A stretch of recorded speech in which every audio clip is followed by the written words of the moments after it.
Well, good evening, and welcome to the Fort Smith City Board of Directors meeting on this December 16th of 2025. We will have a regular meeting and then a special study session this evening. Keep in mind these meetings are being televised for the benefit of our residents who cannot be with us here in person. Okay, so with that, I'm going to ask Director Rigo, if you would, do the invocation for us. And I'll ask Director Settle to lead us in the pledge. Please join me in a word of prayer. Heavenly Father, we come before you tonight in this holy season, grateful for the many blessings that come to our community, to our state, to our nation. Grateful for the opportunity that we have to gather together and discuss and talk about important items. Lord, we pray gratefully for the miracle of the Christmas season and for this wonderful time of year with family, friends, and loved ones. In the name of Jesus Christ, we pray. Amen. I pledge allegiance to the flag of the United States of America and to the republic for which it stands, one nation, under God, indivisible, with liberty and justice for all.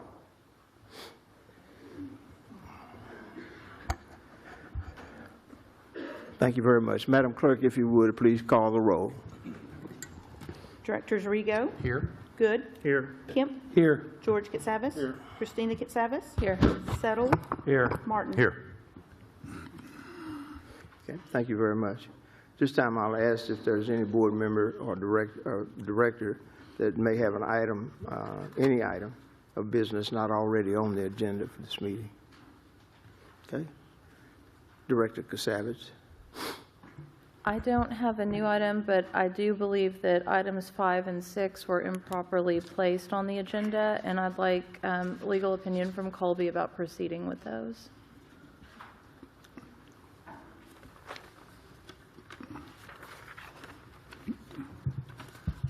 And I would reference the language in the ordinance we passed on November 18th to put guardrails on situations like this that says if the estimated cost of a capital project, and I think this would fall under a project by the definition included in the ordinance, if it's estimated to be more than $100,000, the management fees at Parrot Island for this year are budgeted at $105,000. And in years past, we've spent over $100,000. What I think it gets to is, how does the board want to interpret capital project, major capital project? We've got a definition. Does this item fit within it? I mean, I don't know. I'd really like to see the ordinance again, but I think it's a call for the board. You know, this certainly isn't, you know, it's not an acquisition of something, you know, like a new construction project. Is it a new financial obligation to the city? It certainly could be if the city's taking on the county's interest. So I don't know. I mean, it's the board's call. I suppose I would argue it is an acquisition because we would be acquiring the county share. Yeah. Well, again, I think it's cut fairly, you know, finely about how you want to define major capital project in that ordinance that you passed a couple of weeks ago. You know, if the board considers this the major capital project, then I guess it needs to comply with the ordinance it just passed. Okay. Then I would like to make a motion to remove items 5 and 6 from the agenda, send them to the first study session in January, and follow the ordinance set on November 18th.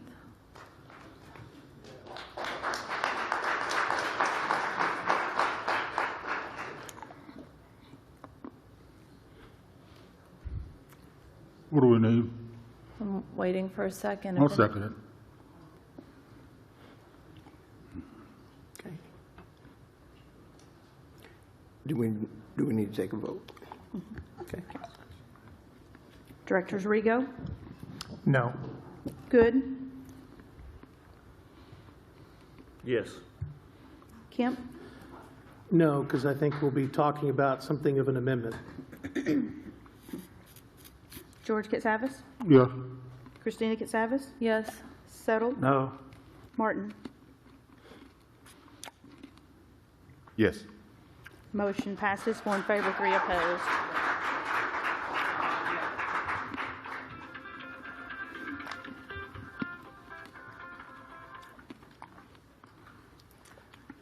Thank you.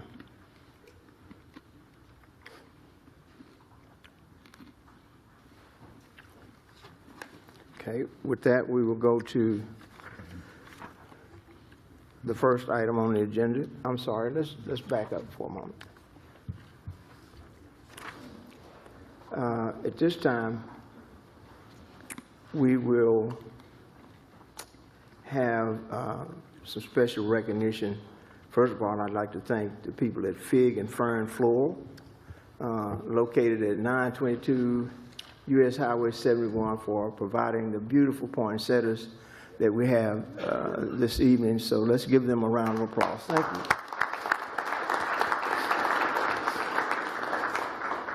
And it's that time of year, and the last meeting before Christmas, I'm always on the lookout for the guy in the red suit and the reindeer. So if anyone has seen Santa, there he is. There he is.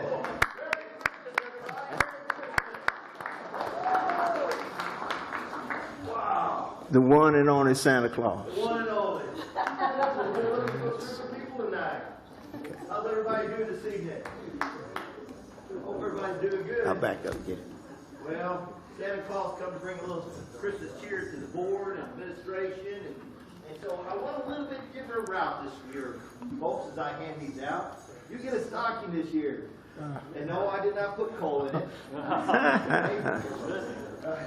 But what you do have is a bunch of candy, a Slinky, a canister of Flarp, a Flarp. You know that stuff that kids like to play with?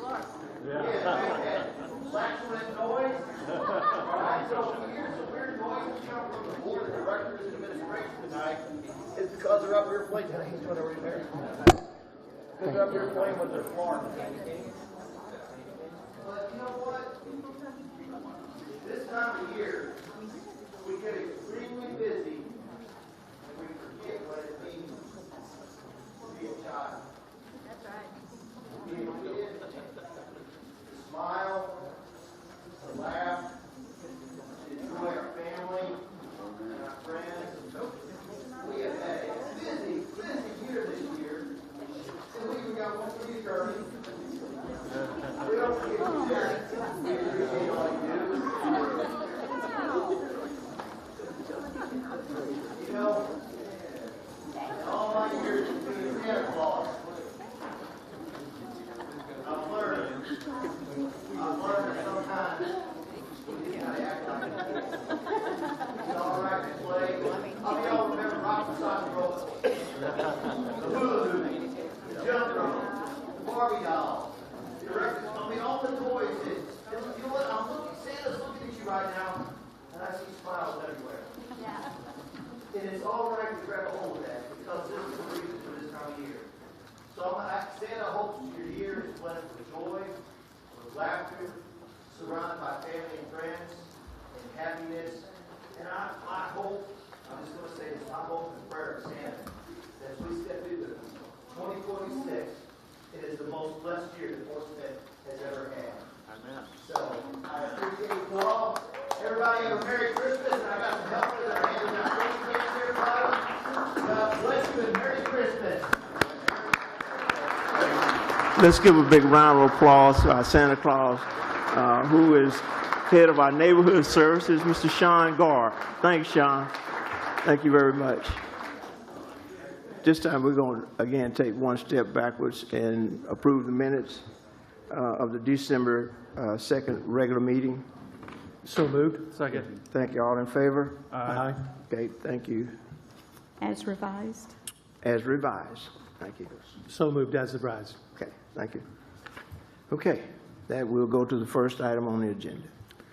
Thank you, Mayor. The first item tonight is an ordinance amending the 2025 budget to account for the final revenues and expenditures for the fiscal year 2025. This action establishes the final record of the 2025 operating and capital budgets. Chief Financial Officer Andy Richards will address this item and answer any questions from the board. All right, good evening. So the proposed ordinance, as Mr. Dingman said, is our final amendment of budget for 2025.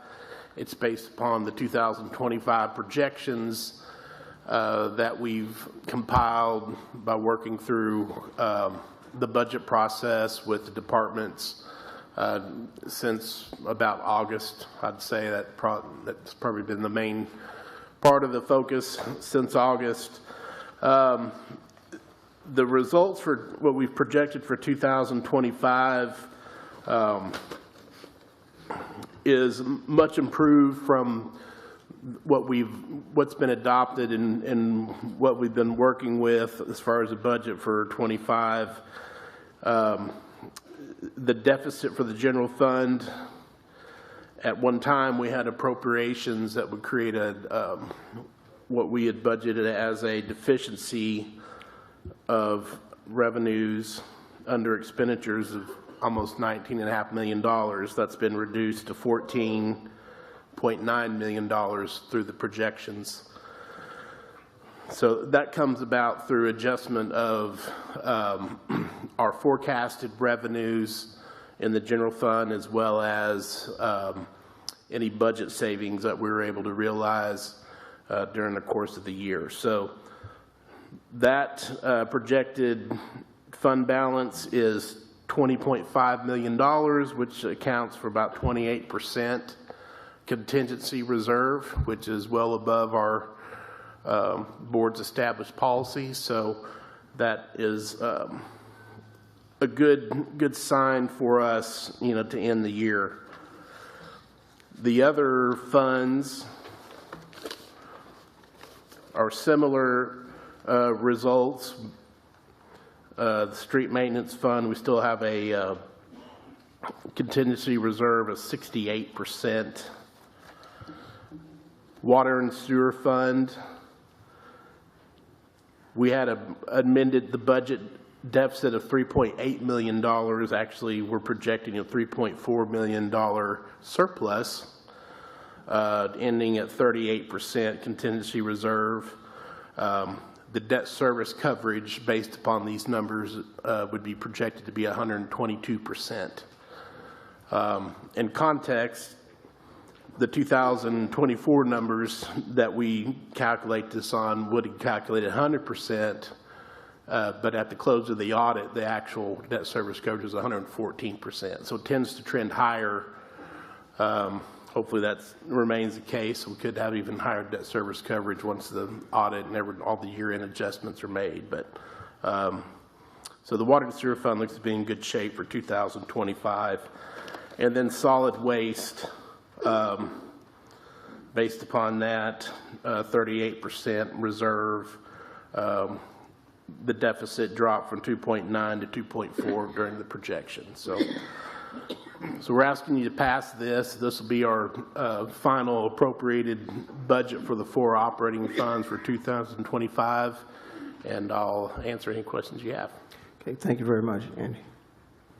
Madam Clerk, did anyone sign up to speak on this item? None indicating. Thank you. This time we'll entertain a motion to adopt the ordinance. So moved. Second. Thank you.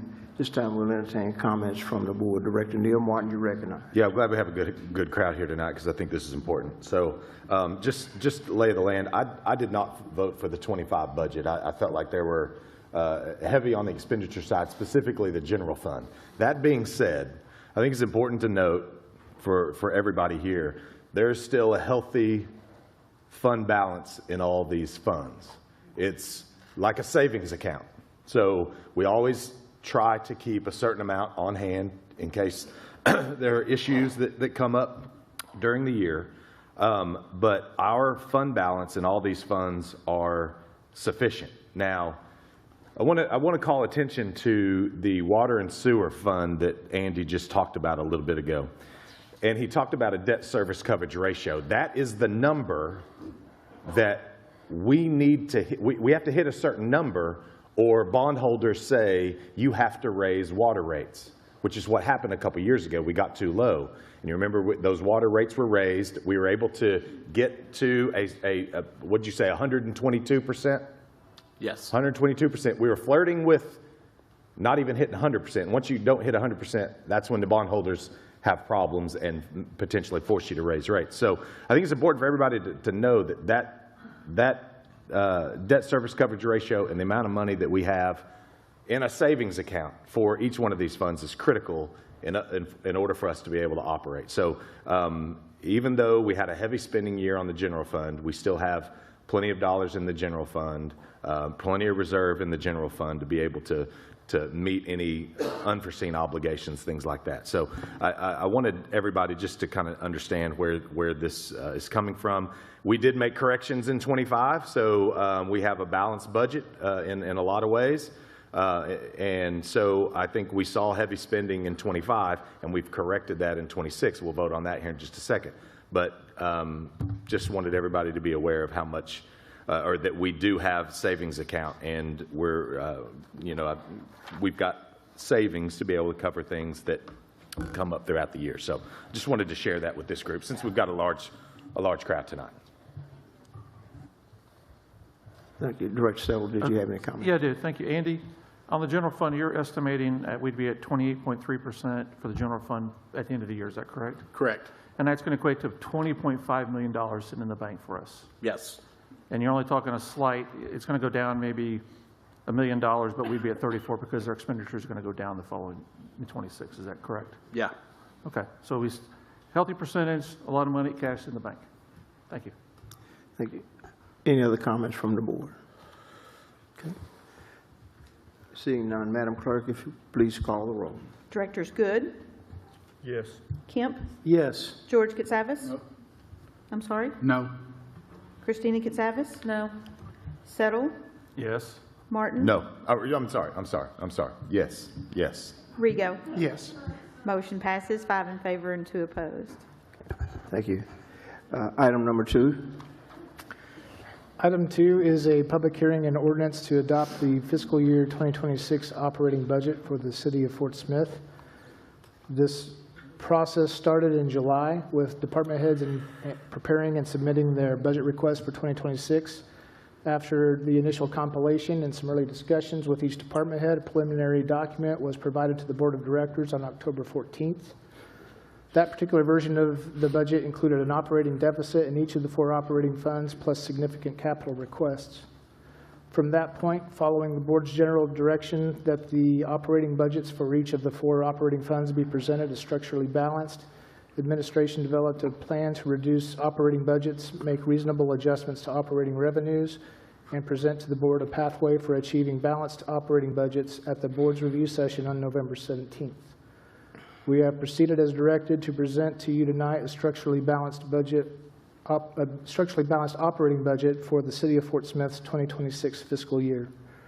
There were some hard decisions in this process. Perhaps most significant was the elimination of the 61.15 full-time equivalent vacant staff positions across all funds, but also specifically the general fund, including the elimination of vacant police and fire uniform positions. Reducing the number of personnel on the city's staff is the most direct way to reduce operating expenses for this year and for future years, and eliminating vacant positions allows us to do so without laying off any existing employees. In addition to reducing the size of the operating budget request, 2026 budget also incorporates the reorganization of staff that was implemented this fall. This reorganization reclassifies some of our staff and reorganizes the budget. Its direct impact on the budget will be inefficiencies gained that allow staff to be managed and operate more efficiently to provide the services expected of city government. Balancing this budget also has the impact of improving the reserve balances for each fund, allowing for a limited amount of capital expenditures on equipment replacement and facility improvements, and still result in a healthy reserve balance for each fund. With that introduction, I'll recognize Mr. Richards again for any further comments or questions related to the proposed 2026 budget for the City of Fort Smith. I guess I'll just start out by saying, I kind of feel like it's been a year for me expressing concern, particularly for the general fund, but some of the other funds. I mean, I think we've had this conversation meeting after meeting when financial decisions were brought to the board that the trajectory that we were on, the spending patterns were not sustainable. And then even earlier this fall, when the first round, when we put everyone's requests in for 26, I mean, one of the directors asked me what my confidence level was in balancing the budget, and at that time I thought it's not very high, because we basically need to cut about $13 million or whatever that large number was during that process. And so, but you know, I'm about to say I have to applaud the administration, the department heads, and the board of directors for the support and encouragement that everyone came together. And what we have tonight, I believe, is a structurally balanced budget from an operating standpoint, which fundamentally is a big positive. It's in the general fund and all four of the operating funds, in fact. You know, we do see a small decrease in projected fund balance for some of these funds, but that is attributed to making one-time capital purchases, which I think a good strategy for the city going forward is to balance the day-to-day spending, the operating revenues, recurring expenditures, make sure those are balanced. And then from that point, you look at the reserves that we have, the fund balances, and that should be an indicator of how much capital spending you can do per fund. So, and that's basically what's being presented tonight. Here, the general fund we talked, you know, alluded to, we've got a projected 34% reserve. We've got about $1,250,000 in planned capital purchases and a balanced operating budget. That looks like a healthy general fund to me. But if you went back and looked at the past 2 or 3 years at some of these blistering deficits that we started to incur and then budget for, you know, that's where my concern was earlier, you know, in this past year. So I'm very optimistic about this proposed budget tonight. Street maintenance fund always has a good, healthy balance there. It's projected at 60% reserve. Water and sewer fund, you know, we went to the budget hearing and we still weren't quite there as far as debt service coverage reserve when we met for the budget hearing back on November 17th. So we went back to work there. We were able to cut operating expenditures further. We had more data to look at revenues and what billings look like out of the utility fund for water and sewer, and you know, we raised the projections up a little bit, which I feel pretty comfortable in doing based upon the more data that we've got. And so, and we're projecting a debt service coverage of 115% in the water and sewer fund for 2026. And then solid waste, 36% projected reserve at the end, excess of revenues over expenditures, $91,000. That's after depositing, you know, significant funds into the sinking fund to help cover future landfill care costs and other equipment, planned equipment purchases in the future. So, you know, I'd highly recommend adopting this budget for 26. I think it's a good path forward. You know, we're still going to have to deal with, you know, inflation in the future and you know, rising costs, as you know, hopefully not as to the extreme that we've dealt with the past 2 or 3 years. But this is a good foot forward, and you know, hopefully we continue to work like this in the future and continue on a good path of sustainability for these operating funds. I'll stand for questions. Okay, thank you very much. At this time, we will formally open the public hearing. Madam Clerk, is there anyone to speak on this item? Yes, we had 4 individuals sign in, and the first being Levon Morton, and each will have 2 minutes. Director Morton, you're recognized. Thank you. I'm Levon Morton. I'm a resident of Fort Smith.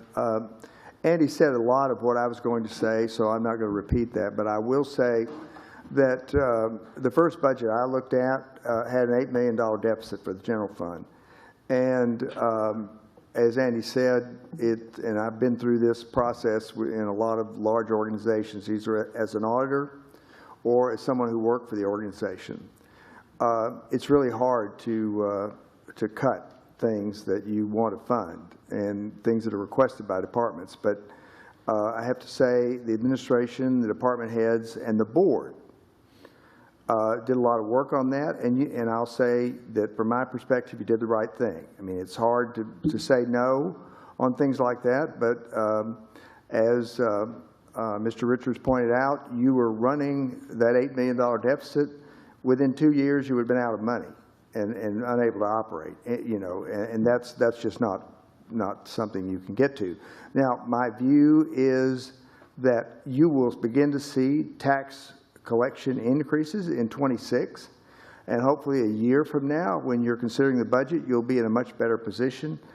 As it is, though, the work that you've all done that is so hard has put all these funds in a very good position. And as a citizen, I thank you for that. Thank you. Okay, thank you. Next, we have Crystal Cadelli.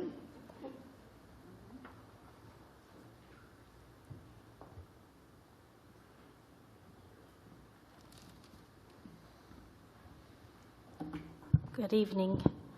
It is a relief and very exciting to hear about the balanced budget and you know, the cuts that the departments have made. I would like to request that this board, you know, really acknowledge what the departments did by cutting headcount and also by cutting and reducing their budgets, especially our fire and police. They have hard jobs, and you know, I feel like they should have everything they need to protect the citizens of Fort Smith. I also urge this board to remain committed to being fiscally responsible. We do not need another park at Acme Brick. Sarah has stood at this podium on many occasions throughout the last year and a half, stating that she doesn't even have the equipment to maintain the parks that already exist. We needed to focus on them and getting her the equipment that she needs and not adding any more. We also do not need to have sole responsibility for Pear Island. We will be taking on not only the equipment, but also the water lines. And we all know here that we are facing an infrastructure crisis. And we do not need to add anything to our budget. I think that we need to be very conscious of what we approve. And I thank Ms. Katsavas tonight for bringing the Pear Island 5 and 6 agenda up, because I think that this board needs time to investigate what's going on with ARM and also with the county. I don't think that a director should ever bring something up that is that important with only a week's notice. Thank you. Thank you.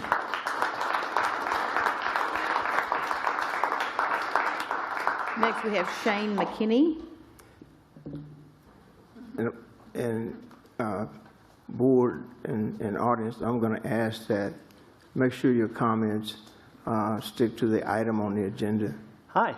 Sorry for everybody that's behind my head right now. I just had surgery, so it kind of looks gross for everybody behind me. I want to talk about an item on this agenda that's part of this budget, which is Miss Laura's. I'm glad that the board seems to want to approve and fund Miss Laura's and take care of it, but the building is in disrepair. This is one of our historic sites in Fort Smith. This is important for every citizen who's been a part. Like, I do Airbnbs, I do tourism coming to town, and I can tell you people talk more highly leaving Miss Laura's than they do the U.S. Marshals Museum. People come back and share more positive things when they go visit Miss Laura's than they do our Fort Smith Museum of History. It is an incredible asset, and the siding is falling off of it. It's being exposed to water. The capital expenditure last year that could have fixed that was declined because they didn't want to have the restrictions that came with a literal matching grant, which is absurd that our city council and our budget would turn down matching funds to repair a historic building like that. I would love to get matching funds on my projects. And you guys turning that down is just absolutely absurd for the purpose of trying to maintain some kind of control. I'm not exactly sure what it is. But this next year's budget needs to include the capital expenditures necessary to fix this, or else what's the point in running it? It's just going to fill with mold. It's just going to become a problem. It's going to be way more expensive to fix next time than it is this time. So this needs to be addressed. It needs to be added. I know from sources that this was brought up to Jeff Dingman beforehand and was kept off of the vote tonight. So nobody's aware of it, or it wasn't included in the budget despite it being brought up already. Maybe it was missed. Maybe it got stacked up in paperwork. I'm not exactly sure why.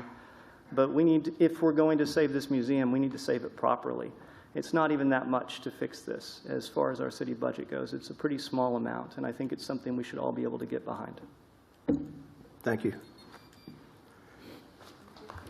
And last we have a Tommy, is it Wagley? Wagley? Wagley?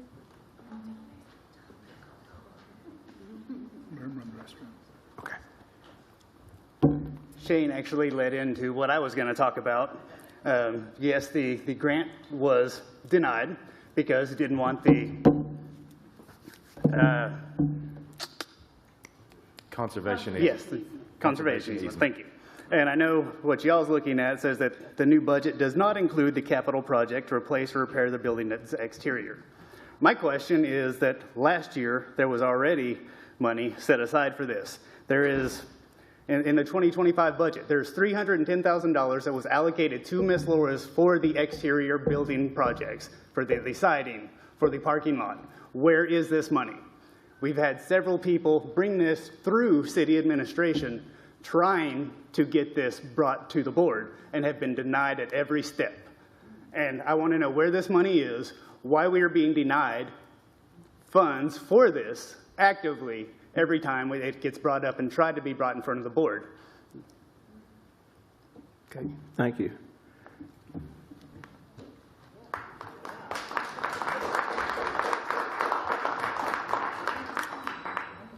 That's all. That's all that have signed Okay, in. thank you. And Yes.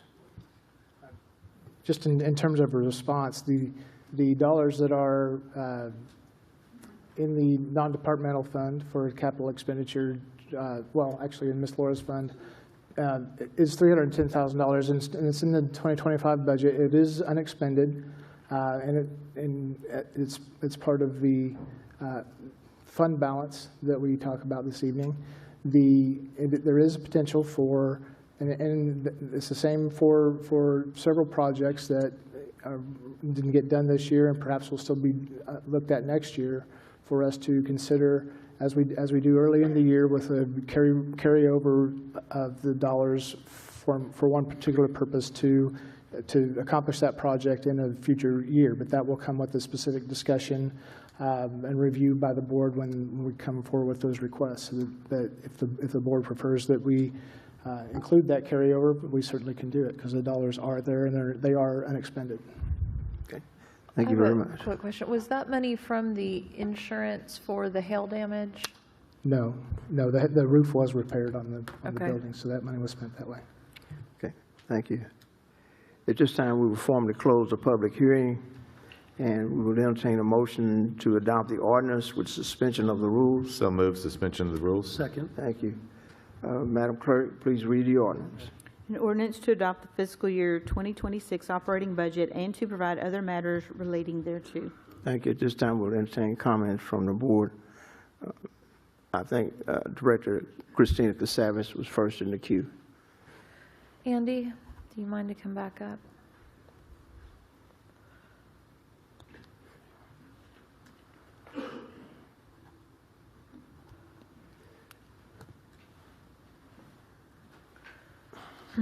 So when I look at this, what concerns me is that even with the adjustments the budget outpaces what's sustainable, because revenues are continuing to decline, expenses are continuing to increase. I'm wondering if you share Mr. Morton's optimism that sales tax collections will increase in '26.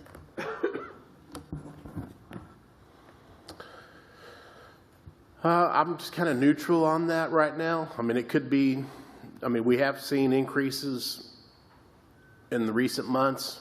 It seems like year over year, our sales tax the last couple of months has been up. So we could see some growth in sales tax.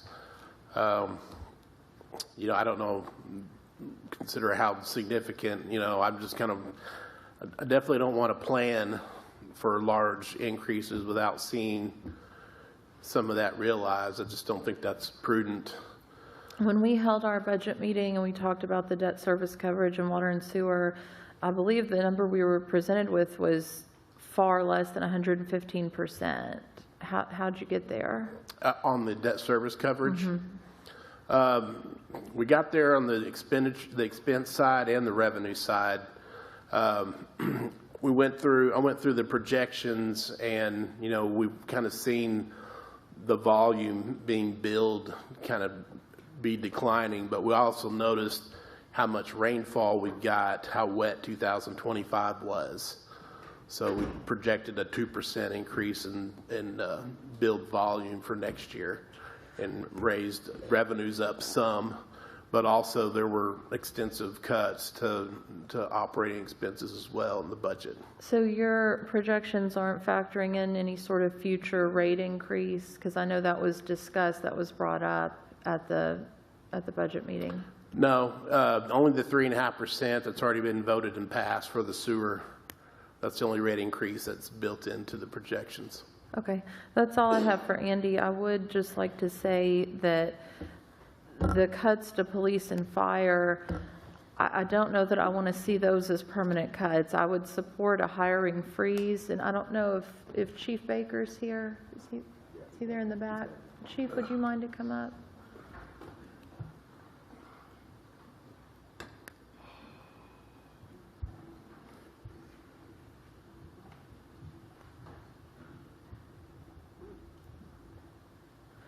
With Fort Smith growing and changing, cutting police is not where I want to save money. If we make these cuts permanent instead of just a hiring freeze, how long does it take to get those positions back? Is that something that takes a long time to do? Well, I would have to come back to the board and get approval to add those positions. I mean, once you cut them, they're gone. It would require an action by the board to bring them back. Do you have any concerns about public safety with not filling these positions? I know last night, was there a high-speed chase on Rogers Avenue? I think speeds exceeding 100 miles an hour.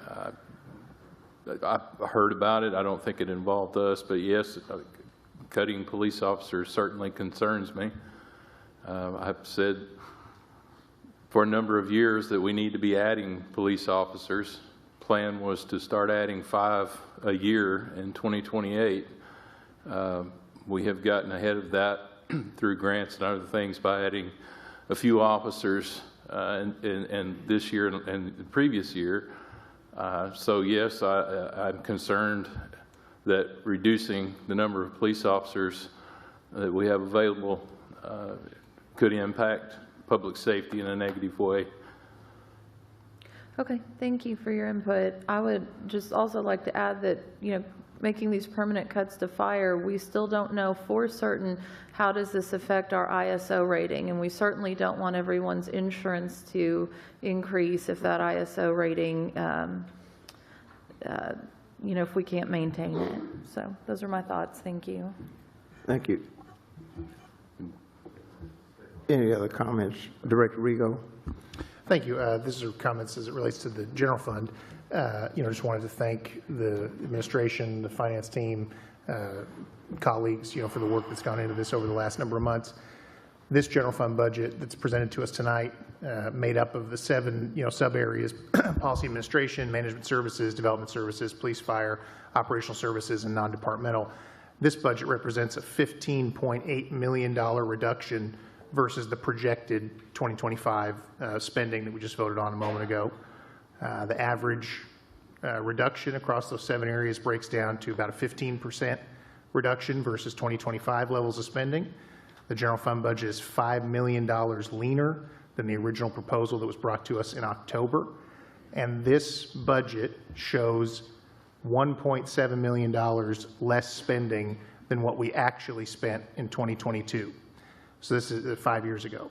So this is very significant, substantial work done by the finance department. And when it comes to the conversation around, the removal of unfilled positions across all sorts of departments, including with the police, that lowers the authorization cap from 168 to 160. We currently have 155 uniformed officers, so there's still room there for growth. So thank you to the administration, the finance team, for the work that you put in on this. Thank you. Director Neil Martin. So, yeah, I think 25 was a tough year, tough budget that that was passed. Again, I voted against that. But I think this 2026 budget is a good budget in the fact that we all came together and understood that we couldn't continue going this route. So, the items that were talked about by Andy and then outlined by Director Rigo, I think underscore the point. This is a balanced budget across the board, with continuing with enough savings to be able to cover things that potentially pop up. So we're being fiscally sound in our spending, but we're also being fiscally sound in the fact that we have reserves.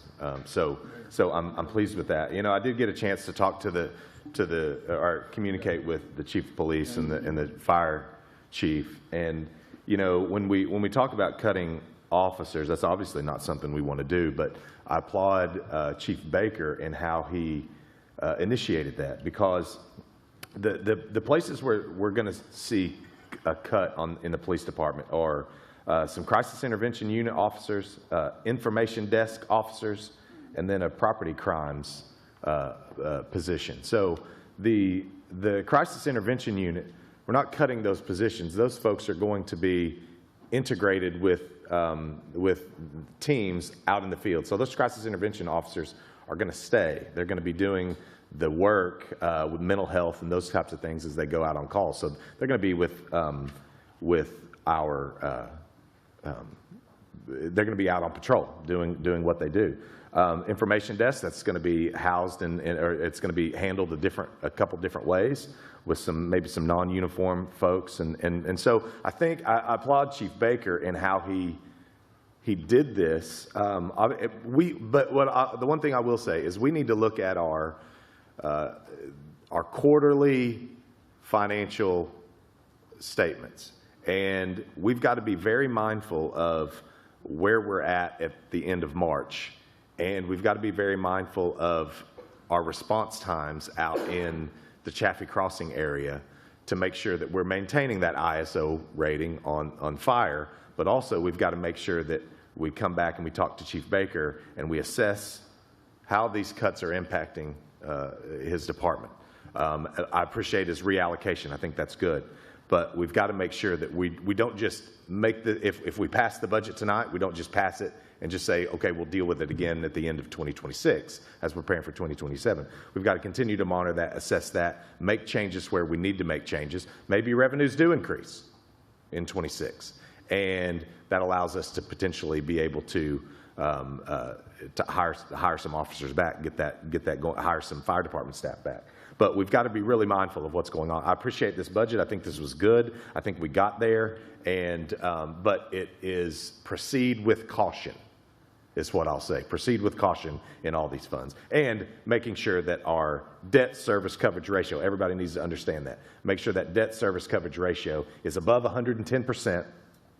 That's the key, 110%. If it's under 110%, we're okay. As it drops below that, we start getting into trouble. So we've got to make sure that our spending on the water and sewer side is appropriate. So I think this is good. I look forward to the vote on this.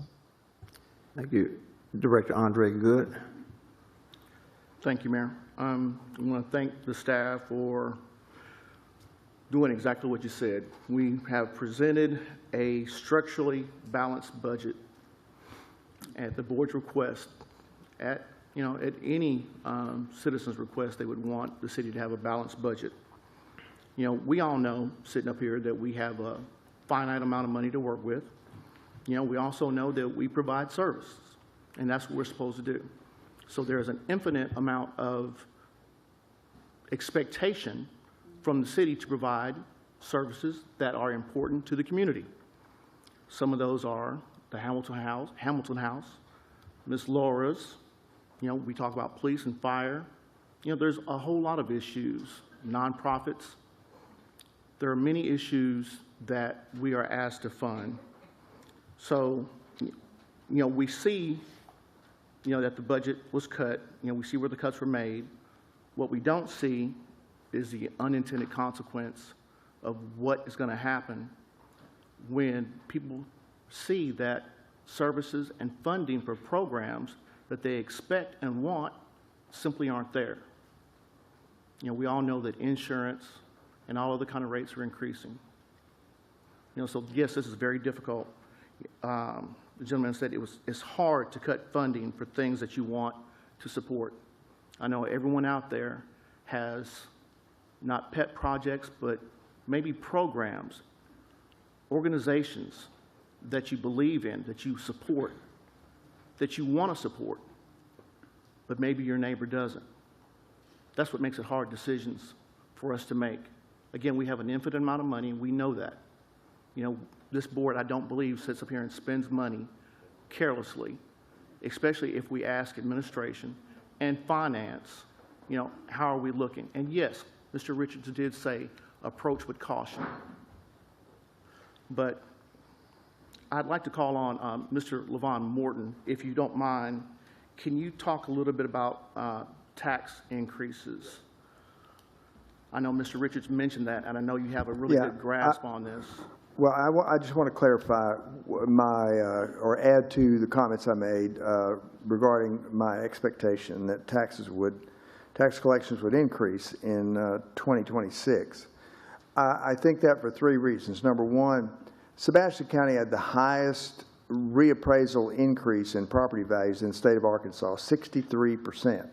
Now, not all of that certainly flows to the city. The schools get the lion's share of that, but there are several funds in the city, including the general fund and some police funds and some street funds that get some of those property taxes. So that's number one. Number two, Bass Pro will open sometime in 26, and based on their original projections that came to the board when I was on the board, there will be a lot of sales tax generated on that. And since there's none of that that's going to go back to them, the city will get its local share, and the county will get its local share. Third thing is the tax law that was passed by Congress in 2025, and signed July 1st, has a lot of tax cuts that will kick in really for the first time when people get their refunds in 2026 for 25, and then also be in place all through 26. And every economist is saying that is going to have a significant positive impact on the economy. So those are the three reasons that I was thinking about when I said I believe tax increases will increase in 26. I will also say that based on what the stock market's done, and I've run these numbers myself, starting in 27, there's going to be a decrease in the required contributions to the lot fee funds because of the money that the board voted to put in 2018 and 2020. That has made a huge difference in the level of funding and decreased our future obligations by a very large number, and you'll begin to see that in 2027. Thank you. Thank you. Very insightful. Director Kasavage. So I guess my question is for Andy. Structurally, how did we balance this budget when expenses still exceed revenue? Is it because we're drawing down reserves? I mean, I know we've eliminated the vacant positions, but how are we at a balanced budget if we're spending more than we're taking in?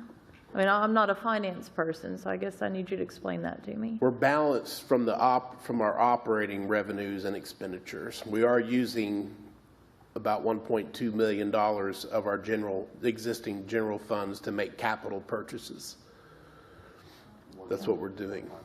So we have, we can make $1.2 million in capital purchases, still have 34% contingency reserve left over.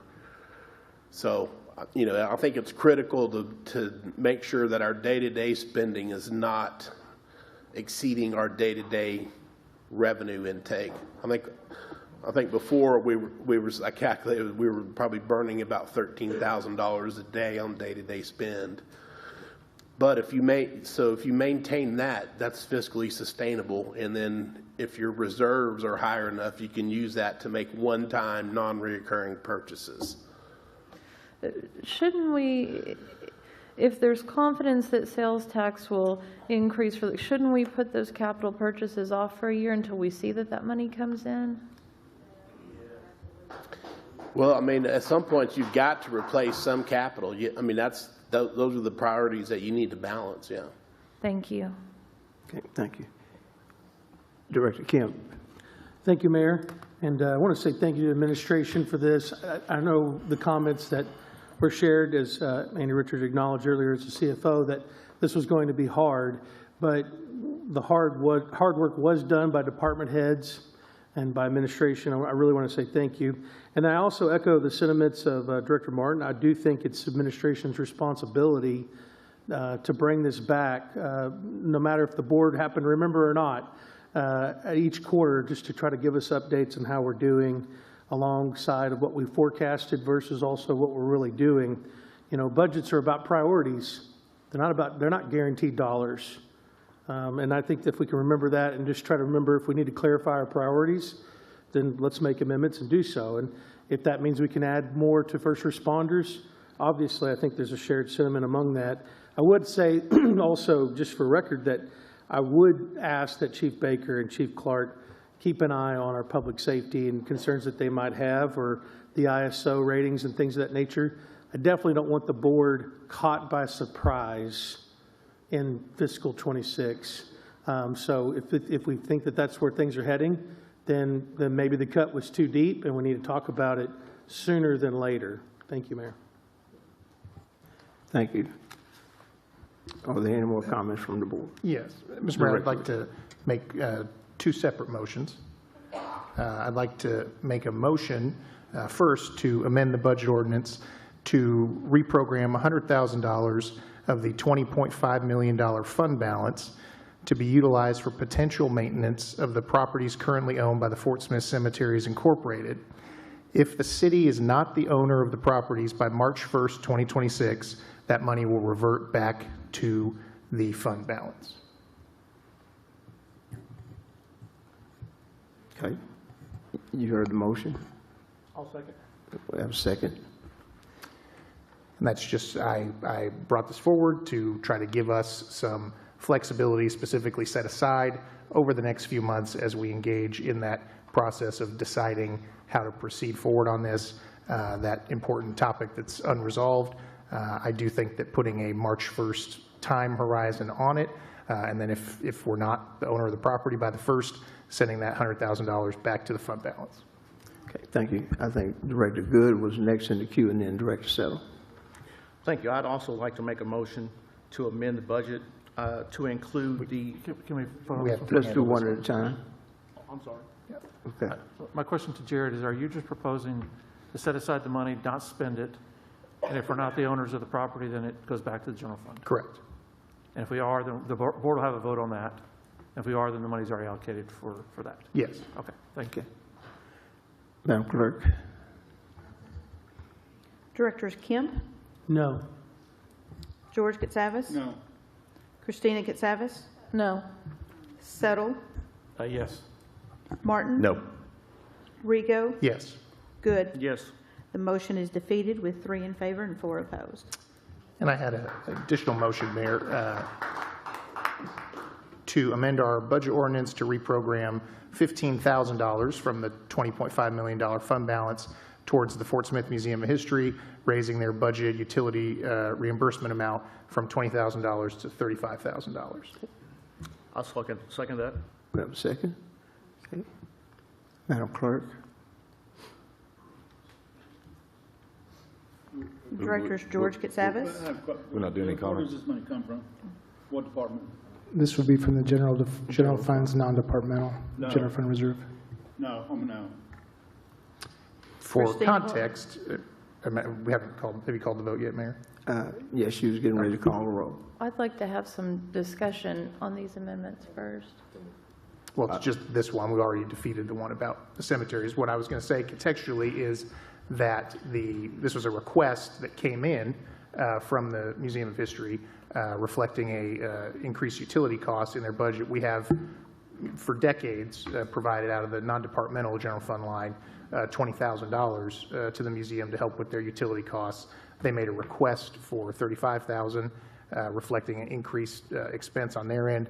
I don't believe we discussed it at any great length during the budget hearing, but it was a request that came in via letter and email to us, and so making an amendment reflecting that. Okay. Any Director Savage? Fundamentally, I don't have a problem with setting aside money for the cemeteries. We've already put some money towards their care and maintenance or towards the museum, but I'd like to see if the budget passes first and then come back around and bring these as separate items. Okay. Thank you for that. Director Neil Martin. Yeah, I agree with that. I'd like to, let's get this thing, let's make the decision on the budget and then circle back. Now, we've already defeated the one. I don't know if, are we going to have to vote? We're here ready to vote, I guess, right? We'll have to vote on the second. So my thing is, I want to see if the budget's passed. I don't feel like we're at a point where we start adding stuff to it. I know it's a small amount, but I don't want to continue to add stuff to it. I think we deal with this later, but I think we're at the budget, or we're at the time to vote on this item, so let's just go ahead and vote. Okay. Director Kemp. Just one more comment, while we're talking about this for discussion, that I'm not necessarily standing against it. I'm against it at this phase of the year. If we get to the second quarter and their utilities are indeed rising, then I think that's a matter that can be addressed as we see the utilities rising. Thank you. Thank you. Any other comments? Well, I would just say I think they've already seen their utilities rising. I would just say I'm not opposed to it. I'm just opposed to doing it in this format. Thank you. Okay. Madam Clerk. Directors Christina Katsavas, No. Settle, Yes. Martin, No. Rego, Yes. Good, Yes. Kemp. No. Motion is defeated with 3 in favor and 4 opposed. Okay. Thank you very much. Okay. Are there any other comments on item 2? Okay. Madam Clerk, call the roll. Directors Christina Katsavas. Voting on item 2. I'm sorry. Let's do that again. I got out of line. Director Settle, Yes. Martin, Yes. Rego, Yes. Good, Yes. Kemp, Yes. George Katsavas. Yes. Christina Katsavas. So just to be clear, we're voting on item 2? Yes, ma'am. Yes. No. Motion passes with 6 in favor and 1 opposed. Thank you. We'll go to item number 3. Item 3 involves 2 items related to the Fort Smith Alleyway Rehabilitation Project. This project will enhance specific alleyways of Fort Smith rights-of-way that already belong to the city as pedestrian and bikeway-centered facilities that aid in the mobility of citizens, making it easier and safer to move about the city without acquiring new right-of-way or building new trails from scratch. This project is 100% funded by the Climate Pollution Reduction Grant the city was awarded in 2024. Item 3A specifically is an ordinance approving a contract with Western Millwright Commercial Construction for the Alleyway Rehabilitation Project and authorizing change order number 1 to the contract. This project is well within the CPRG grant allocation to this project. Director of Citizen Services Joshua Robertson will speak further to this item. To go along with what Acting City Administrator stated, the project is 100% funded by the CPRG, and following completion of the final design, the engineering estimate for the project came in at $4,304,190. The bid opening occurred on September 4th with the lowest responsive bid submitted at $2,189,410. After execution of the standard bid process, the city attempted to align this project with other CPRG items on the board agenda. This coordination pushed the item beyond the 60-day post-bid window, at which point the contractor requested revisions to several bid item quantities. Additionally, design changes were made to adjust alleyways and remove the colored stamped concrete from the project scope.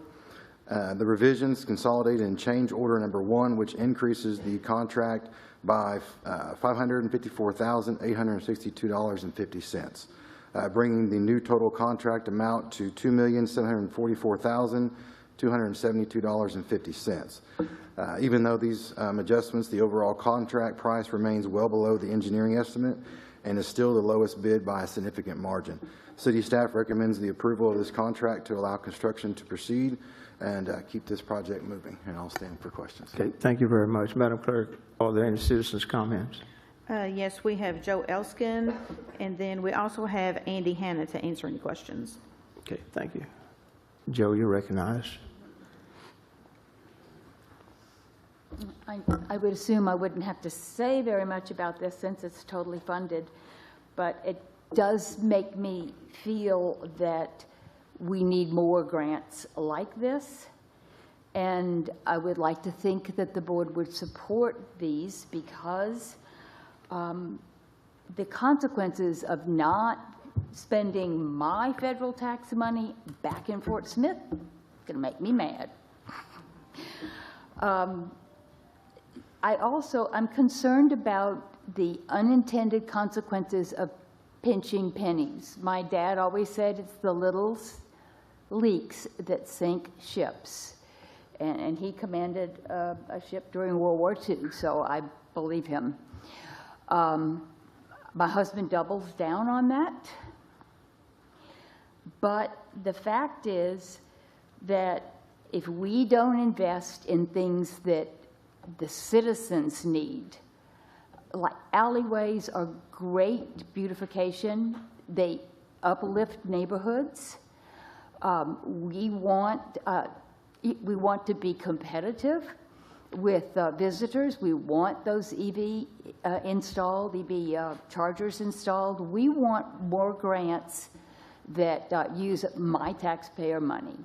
And I feel like it's very important to me that morale, city morale, and it is uplifted by projects that we do. I am a little concerned about morale, and I hope that you all will look at each of the departments, because you gave them a 15% cut demand. They delivered, but you probably don't know the price that they are paying and the people of Fort Smith are paying. And I wish you would look into that. I'm a people person. You need to make sure the people have positive hope and faith in what we're doing for them. Okay, thank you. Thank you.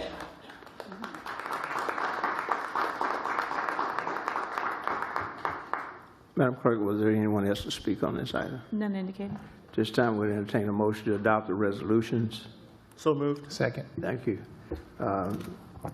Comments from the board. Director Christina Casavage, you're recognized. Josh, I feel like this needs to be rebid because the 60-day window closed and then they went back and revised their unit prices up, was it $555,000, and they've seen what everybody else has bid. You know, it seems like we could have given our local people the opportunity to lower their price. You see, because, you know, they took out the stamped concrete option, but, you know, now they've seen everyone else's bids. They can't just bid and then come back and say, well, now we need to increase our price. Again, I mean, when they did the adjustments, it was still the lowest bid by a large margin, even by the next lowest bid. And so we felt comfortable bringing it to the board for consideration for approval. Okay, I'll let everyone else weigh in. Director Settle, you were next in the queue. Thank you, Mayor. Josh, I think that we're going to have a legal issue here because you allowed a company to rebid a project that they already knew the end game with the other bidders. And you didn't allow the other bidders to bid down. Regardless of, if you asked one bidder increased by $556,000, you should have allowed everybody else to rebid the project. That's plain and simple. By doing this, you're causing a problem. You look in the bid package. I'll give you an example. There's one item just kind of just my mind. Concrete went from $65 to $75 on 8-inch thickness per unit cost. You know, look at those. Those are the numbers. You go from $70, all right, it's $25 for service line to $1,500 per unit. So the bid went from $450 to $27,000 on one line item. How can that be fair to the other contractors that bid the project? It's not. It can't be. It's not. I'll vote for this project that was done right. But I can't vote for something that wasn't done fair. You should give everybody the same opportunity. This is we're trying to be fair here. People are here watching us daily, and what was the lowest bidder? I don't care if the lowest bidder gave everybody the same option. I heard that you called it and said, "Is your bid still good?" The second and third person said yes, but you didn't tell them that, hey, the other guy's rebidding and raising his bid up, did you? The engineering firm did speak with the next lowest bidder. Yeah, but they didn't ask him, hey, the other guys are rebidding it. Would you like to rebid? Understood. To me, that's where we should be at. So this one should get tabled or should get rebidded. Because what I don't want to hear is we focus on this, and I'm going to ask Kobe for a legal opinion, is if we allow this, what happens if that second guy says, well, I didn't get a chance to do it, and we're in court because of it? Right. You're right. That's where I'm at. I'll vote for this, but let's do it the right way. That's all I'm asking for. Do we need to table this, or? That's Kobe. Kobe, can you join here? We're not asking for a waiver and an exceptional bidding process, correct? This is just a standard bid. Well, yeah, this wasn't a waiver, right? This wasn't a waiver. Yeah. No. The problem is the 60-day. The lowest bidder's not bound by their bid anymore. So yeah, after they're not bound by it, the city didn't accept it timely. So I think that's within the board's discretion if you want to start the process over, go rebid it, give every other bidder a chance to review their bids again. But you're legally the lowest bidder is not bound by that bid. But neither is the upper bidder either. Well, nobody's bound by them because the 60 days have That's passed kind of my since bid point. opening. Is nobody had the opportunity. So once the lowest bidder saw everybody else's higher numbers, they could raise their price and still say I'm lower, but I've gained $600,000. Yeah, the optics don't look right. Yeah, the cards are on the table at that point. Everybody knows what the bids are. Thank you. Thank you.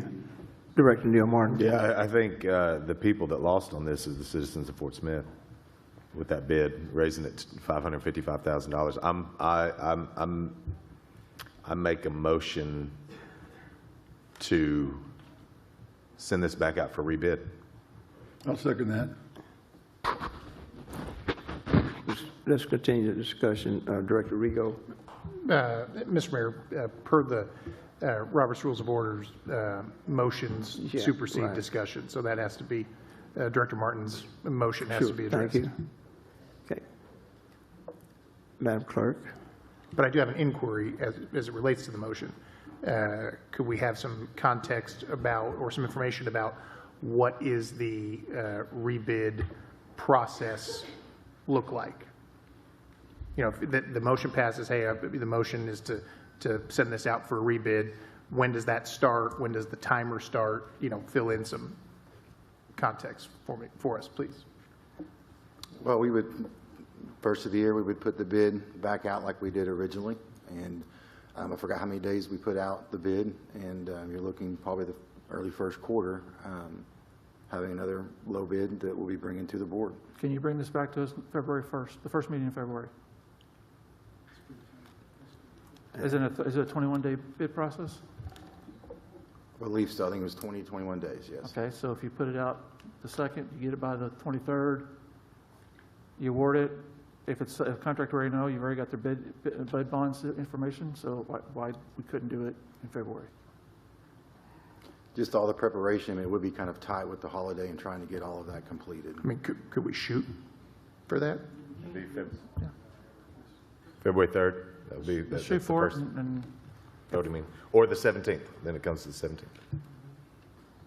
I'd like to see it sooner rather than later. Which would be best for you, Josh? Which date? Again, we can shoot for the 1st, but I mean, at the latest, I'm sure we can bring it to the 2nd meeting in February. Okay. I appreciate your time, Josh. I know you've worked hard on this. Okay. Okay. So. Josh, do you have any concerns? Do you have any concerns about tabling this? Is there anything that we might not be aware of that might negatively impact this project? No concerns as far as this negatively impacting the project. We were looking at a 300-day window to have this project completed. And so even with this being tabled and doing this in the first part of January and going into February, still could be done by the end of 26. We're still in a good timeline as far as our work plan with our sub-recipient agreement. No, I just feel if we do put it back out, we will be getting probably bids closer to the engineering estimate that's now been put out there as well. So before we were going to have a little over $2 million left on this certain piece of the grant to do additional work. Mayor, Yes, Director Kemp. just for clarity, I want to hear this. Are you saying that if this was approved on this part, you would have had 2 million in excess? Yes. And that your concerns are, if we table this, everyone's numbers are going to come closer to engineer numbers, and you won't have that much excess? Yeah, that's just something to just note, correct. I just want to make sure I understand. Thank you. Director Good. Very good question, Director Kemp. I appreciate you bringing that up. But I just had a couple of comments I wanted to make before we even took the vote. Just on the alleyways, had some conversations, and it's pretty obvious that particularly on the north side of town, the alleyways are a maintenance issue. Alleyways tend to get blighted and neglected and used for garbage dumps. So that being the case, I definitely think we need to maintain our property. So this is a maintenance issue that we definitely should approve, in my opinion. Not only that, the LED lighting issue, it would actually help the safety and security of our neighborhoods and those pedestrians and bikers walking. Director Kemp. Josh, if I could ask one more question. With the company being so far under the others, was there ever a concern about the potential of the workmanship? I mean, when you talk about such a big gap, that feels, Yes. How could one group be so wrong? And were those top two, were they kind of close in their grouping? Yes, and it's in the packet. And yes, there was a concern that I had with that. But then after talking with McClellan Engineers, they've done projects with them in other cities in Arkansas and have had great results with the company. So they felt confident that this company, even though it was a low bid, would still do quality work on this project. You had 4 overall bids. The next lowest bid was $3.6 million. The next one was $3.8, and then a large bid came in at $6.2 million. Okay, thank you. Thank you. So we have a motion on the table to table this item. A motion to rebid. Motion to adapt rebid. Okay. Yes, go right ahead. Josh, if you said if you had some more money, what else would you do with that money? Would you have done more alleyway work? We bring those options to the board. That's obviously an option that's already been approved by the EPA, but even Deputy City Administrator Maggie Rice wanted me to look with other departments to kind of search and see what other type projects that we have designed that could potentially fit the climate pollution reduction grant requirements, and then bring those options to the board to decide what we would like to do and try to apply with the EPA. And we can even do it by priority too. Okay, thank you very much, sir. Appreciate it. Yes, sir. Director Kemp. Is this as simple as allowing the administration just to call the other bidders and allow them an opportunity to if they want to adjust their bid, No, or if we know that they're not? There's a set process for this. No set process. Okay. Follow it. Thank you. Okay. It's a motion on the table to allow for the rebidding. We'll reject the bid and then rebid this project. Madam Clerk, you need to call the roll on this, of course. Directors Martin, Yes. Rego, Yes. Good, Yes. Kemp, Yes. George Katsavas. Yes. Christina Katsavas. Yes. Settle. Yes. Motion passes 7 in favor and 0 opposed. Okay, thank you. We'll go to item 4. Item 4 is a resolution authorizing an agreement with Francis Energy for installation, operation, and maintenance of electric vehicle charging stations at 7 city-owned locations in Fort Smith. This project is also 100% funded by the Climate Pollution Reduction Grant. The city was awarded in 2024. Mr. Robertson. Yes, an RFP was issued in August with final selection completed in September following the evaluation process. Francis Energy was the company that was selected as the contractor for this project. The charging stations will be installed at West End Park, Main Library, the Convention Center, Riverfront Park, John Bell Jr. Park, the Senior Activity Center, and the Miller Branch Library. These locations were selected based on a combination of board input, public feedback, and Francis Energy's evaluation of the site viability for the EV charging infrastructure. The project was allocated at $3.2 million from the city's total $14.5 million grant award. And with that, I will stand for questions. Okay, thank you very much. Madam Clerk, are there any citizens' comments on this? Yes, just one. Joe Elskin.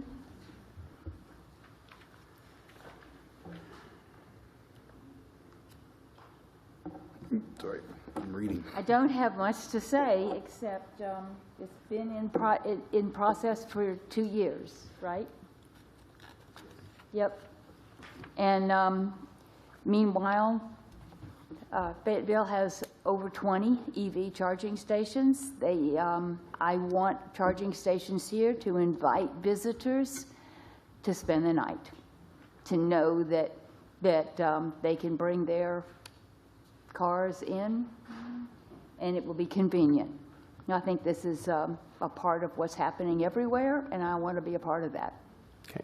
You know, and I certainly hope that we don't ask for a rebid. Thank you. Thank you. Thank you, Joe. This time we're going to entertain a motion to adopt the resolution. So moved. Second. Any comments from the board? Director Rego. Yes, I find this to be tremendously exciting, a good and approved use of the federal grant. I had a question, Josh, about will there be, and forgive my ignorance on this question, is there going to be some sales tax revenue generated off the usage of these chargers? Yes, just like anything purchased in the city, it will have sales tax attached to it. Very good. Thank you. Thank you. Director Settle. Josh, was there any consideration of anything on the east side of town? I noticed that looks like on Rogers Avenue, the main library is it. Is there anything on the east side of town, or is there not property that we own that we could do this at? Yes, we had a long list, and it came down to some of the parks. Even Sarah, relayed that not enough parking. There's even a parking problem now. If we take some of those spaces for EV, then that's going to cause more of an issue. A lot of the libraries and different places on the east side of town were not close enough to major corridors or areas with a lot of amenities, and so it became kind of down to where Francis Energy looked at it to see where they felt like the stations would get the most traffic and get the most sales. Okay, thank you. Yes, sir. Okay. Any other comments from the board? Madam Clerk, please call the roll. Directors Rego, Yes. Good, Yes. Kemp, Yes. George Katsavas. Yes. Christina Katsavas. Yes. Settle. Yes. Martin. Yes. It's approved, 7 in favor and 0 opposed. Go to item number 7. Item 7 is a corrective action, a resolution amending Resolution R-179-25 that was approved on November 4th, awarding a construction contract to InLiner Solutions for a consent decree remedial measures project. The proposed resolution amends the number of days referenced for the project from the originally referenced 270 days to the 305 days that are required for the contract period. Mr. Jimmy Johnson is present to speak to the details of this action and respond to questions. Okay. Yes, sir, Jimmy. You're right. It's just a correction of a Scribner's error, like Jeff said, from 270 days to 300. 5 days on the resolution. Okay. So it matched the contract. Okay, very good. Are there any citizens' comments, Madam Clerk? None indicating. Okay, entertain a motion to adopt a resolution. So moved. Thank you. Any comments from the board? Okay, seeing none, please call the roll. Directors Good, Yes. Kemp, Yes. George Katsavas. Yes. Christina Katsavas. Yes. Settle. Yes. Martin. Yes. Rigo. Yes. It's approved, 7 in favor and 0 opposed. Item 8. Similarly, item 8 is also a corrective action, a resolution amending Resolution R-183-25 that was approved on November 4th, awarding a construction contract to Forsgren. The proposed resolution amends the number of days referenced for the project from the originally referenced 360 days to the 330 days that are required for the contract period. Again, Jimmy Johnson will speak to the details of this item. So again, we're just correcting the resolution to reflect what's actually in the contract from 360 to 330 days. Okay, thank you, Jimmy. Any citizens' comments, Madam Clerk? Mr. Barry McCormick here to answer questions only. Okay, thank you for being here. Entertain a motion to adopt a resolution. So moved. Second, please. Second. Okay, thank you. Any comments from the board? Please call the roll. Directors Kemp, Yes. George Katsavas. Yes. Christina Katsavas. Yes. Settle. Yes. Martin. Yes. Rigo. Yes. Good. Yes. It's approved, 7 in favor and 0 opposed. Okay. Okay, thank you.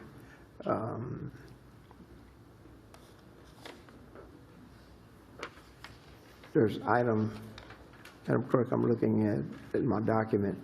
It's item 9G and 9H were not identified as consent decree items. Therefore, request they be removed from the consent agenda. Okay. Okay, would you speak to that, please? Sure. There are 9 items listed on tonight's consent agenda. However, items G and H are specifically related to a consent decree project, and as according to the board's policy, need to be considered separately from a regular consent agenda. So I might ask that items G and H be considered separately from the remaining portion of the consent agenda. Do you want to do those first and then consent agenda Yes, afterwards? we'll do those items first. Certainly. Item 9G is a resolution authorizing change order number 1 with Crawford Construction for Basin 10 and 14 capacity improvements, Phase 3, project number 23-07-C1. This item is a consent decree item. I'll defer to Mr. Jimmy Johnson for any questions related to this item. So on March 26, 2024, the Board of Directors approved the bid of Crawford Construction Company in the amount of $5,083,072.50. The scope of the consent decree project included realignment of approximately 1,300 linear feet of sanitary sewer, and also increasing the pipe size from 12-inch to 24-inch diameter, and installed 7 manholes. The project was completed below the original contract amount, but took longer to complete than allowed by the original contract time. A reconciliation change order is required to correct the amount and the days. This reconciliation change order decreases the contract amount by $174,571 and increases the contract time by 179 days with the new total contract amount of $4,908,501.50 and adjusted the contract time to 449 days. That I'll stand with for. Okay, thank you, Jimmy.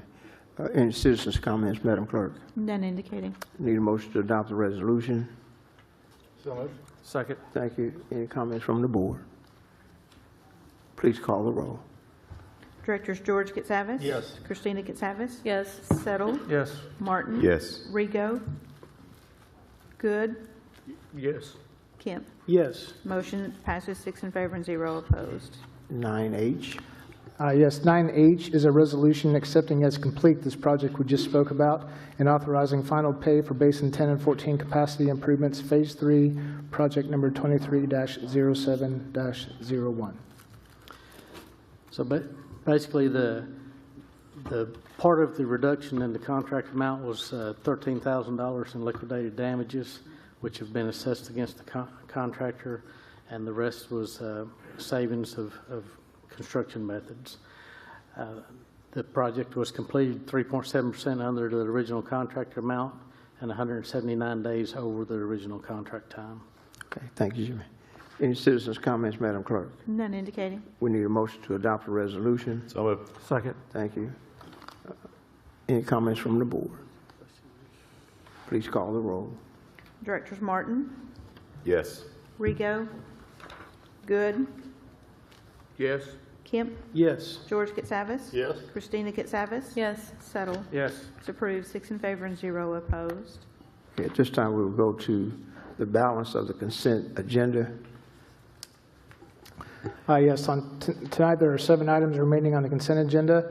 We have a resolution approving specific excess insurance for workers' compensation coverage, a resolution accepting bids for purchase of sand, aggregates, and concrete for 2026, a resolution authorizing change order number 1 for traffic signal project for traffic signal project number 23-09-B, a resolution accepting as complete and authorizing the final payment for traffic signal project at 23-09-B, a resolution accepting completion and authorizing final pay for traffic signal project 24-09-B, a resolution authorizing change order number 2 with Forsgren for the Highway 45 utility relocation project number 19-12-C1, and a resolution approving a settlement agreement regarding acquisition of easements for Lake Fort Smith Water Transmission Line Project, Project 18-20.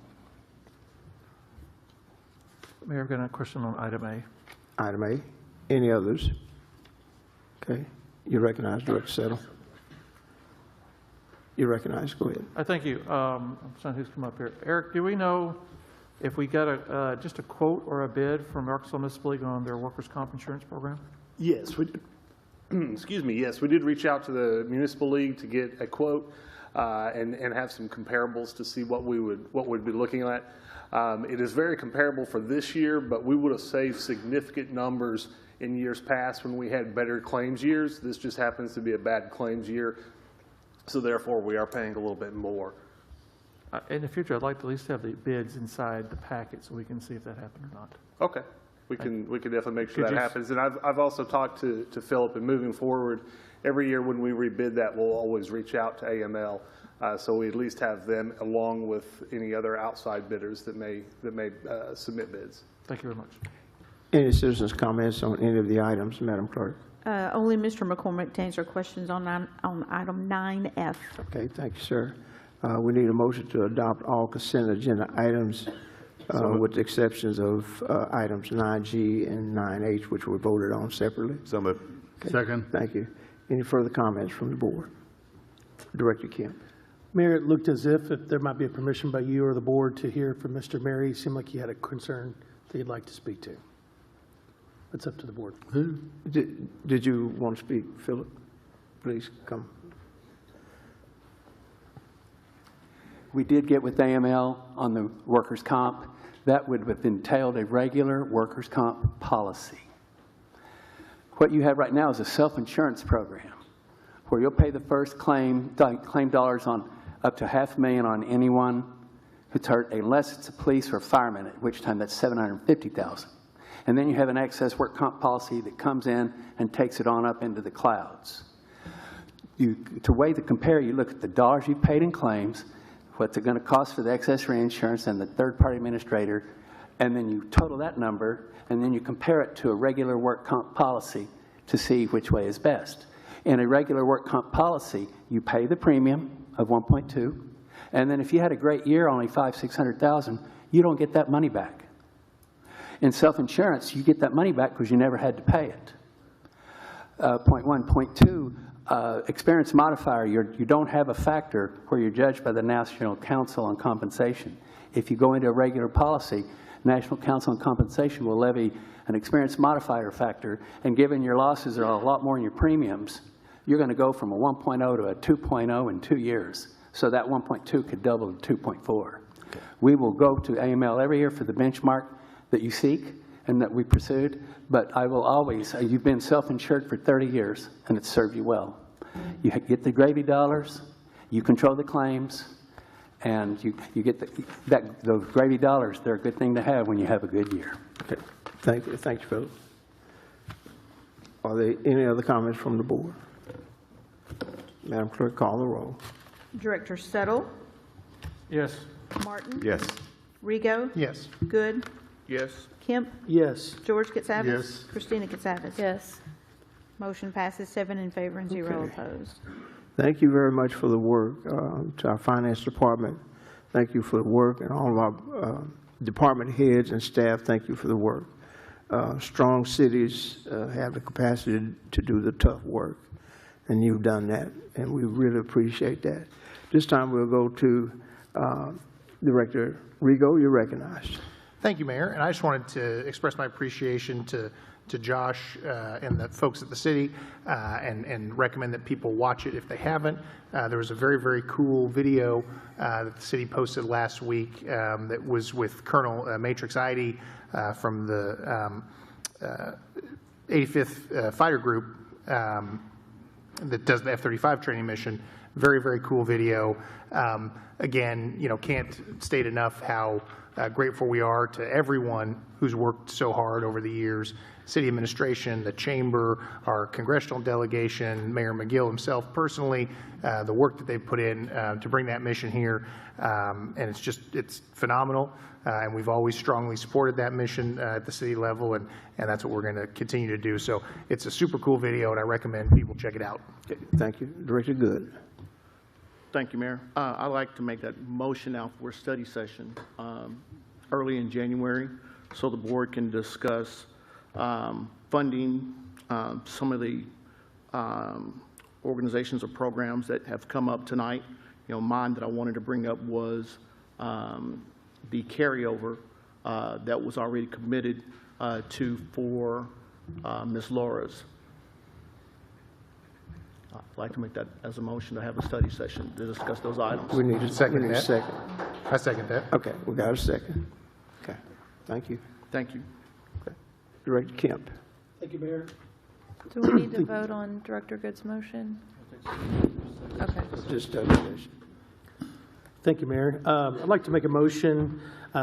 Before I do, actually, I want to say thank you. Thank you to my colleagues last night, being able to conduct interviews, and we've started with these 4 candidates, and we're able to conduct Zoom interviews, and it was a late night, and I appreciate your time and that you allotted to do that. And in the spirit of that, I'd like to make a motion for an executive session following our regular meeting on January 6th for further discussion of the applicants previously interviewed for the position of city administrator. Second that. Thank you. That's all, Mayor. Okay, thank you. Director George Katsavas. Jeff, tell me we're seriously not considering turning Acme Brick into a park. We are looking at the potential for master planning a park there. We're not looking for specific investment in the park. My understanding was the main reason for it is a retention pond. Certainly correct? is, and that remains the case. Which is fine with me. Yes. I voted for that. But where are we going to get the money to do that? That remains to be seen, but you can't build something that doesn't have a plan. Jeff, we have 35 parks already. I don't understand. I don't.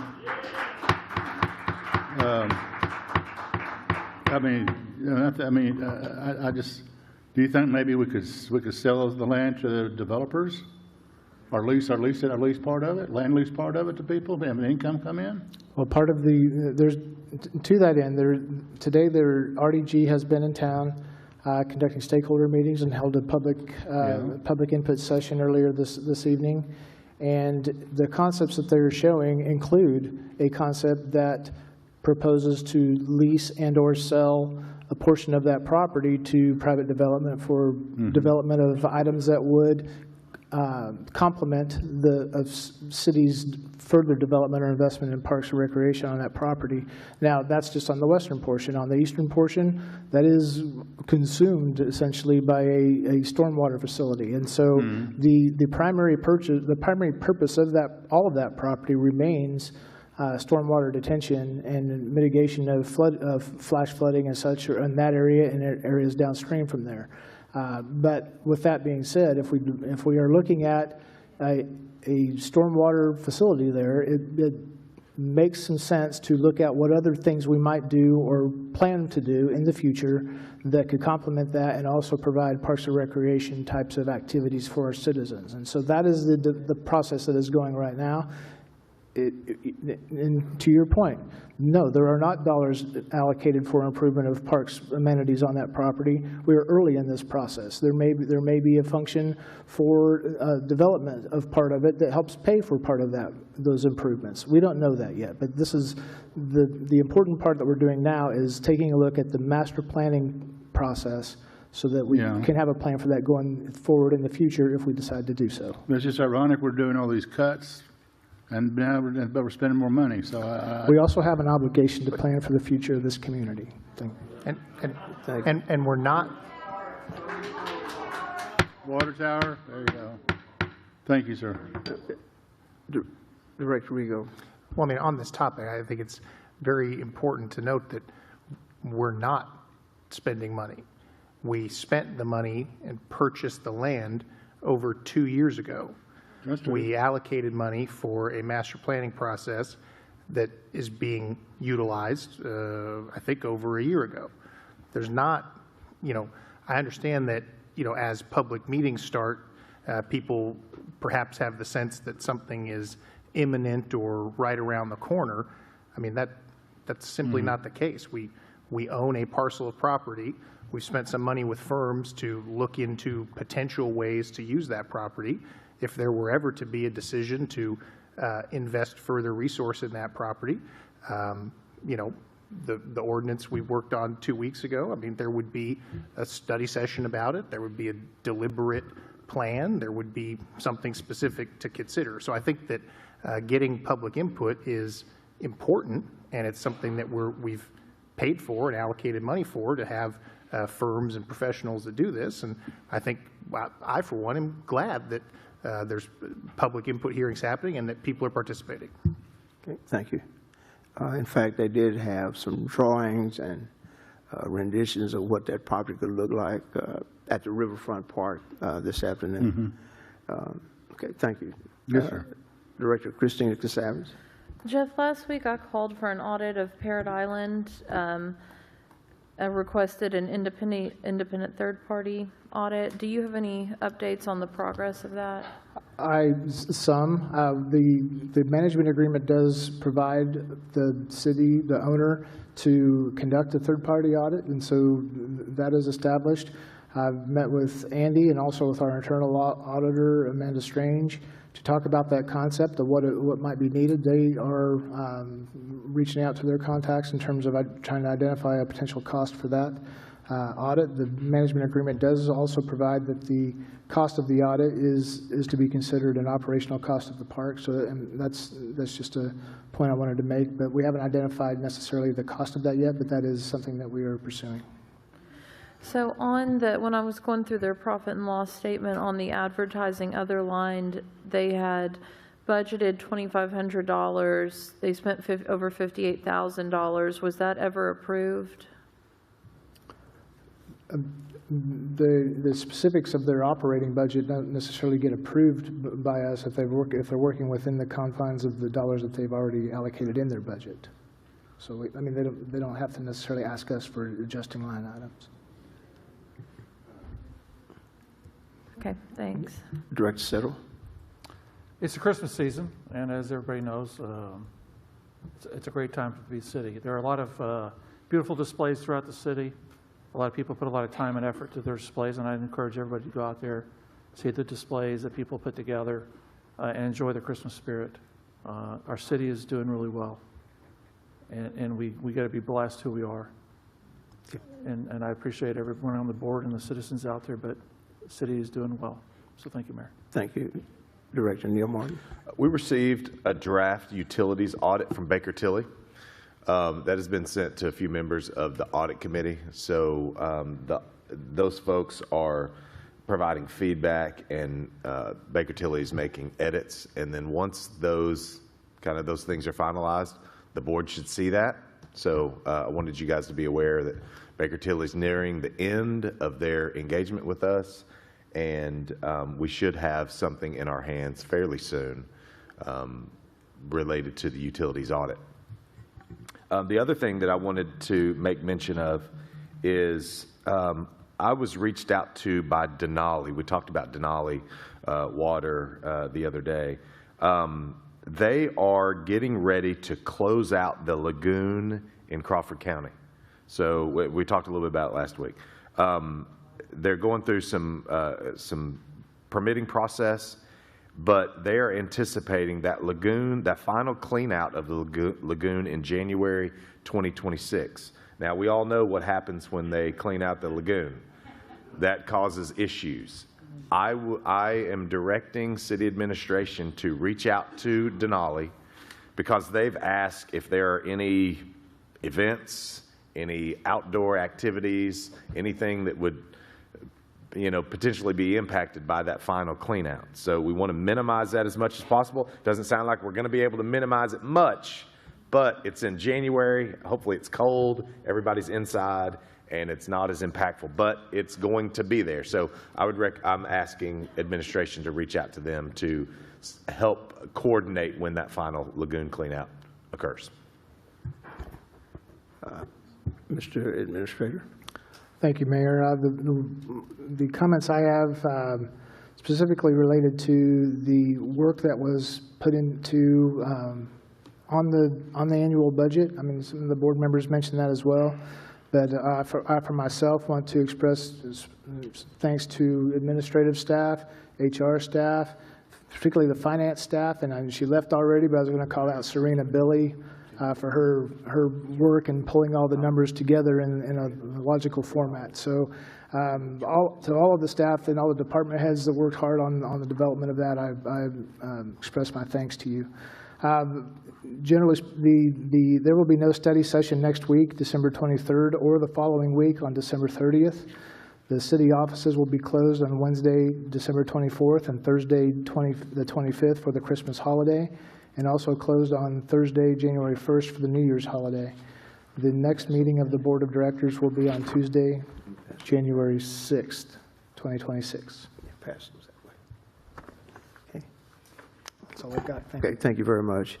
At this time, we're going to go into executive session, and we're going to convene to make appointments to the Advertising and Promotion Commission and to the Library Board of Trustees.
We're going to reconvene.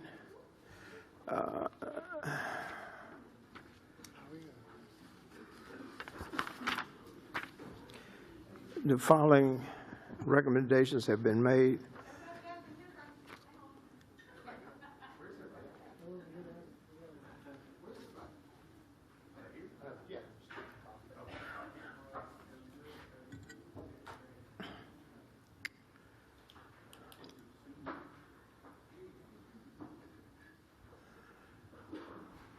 Let's see, we got 4. Okay.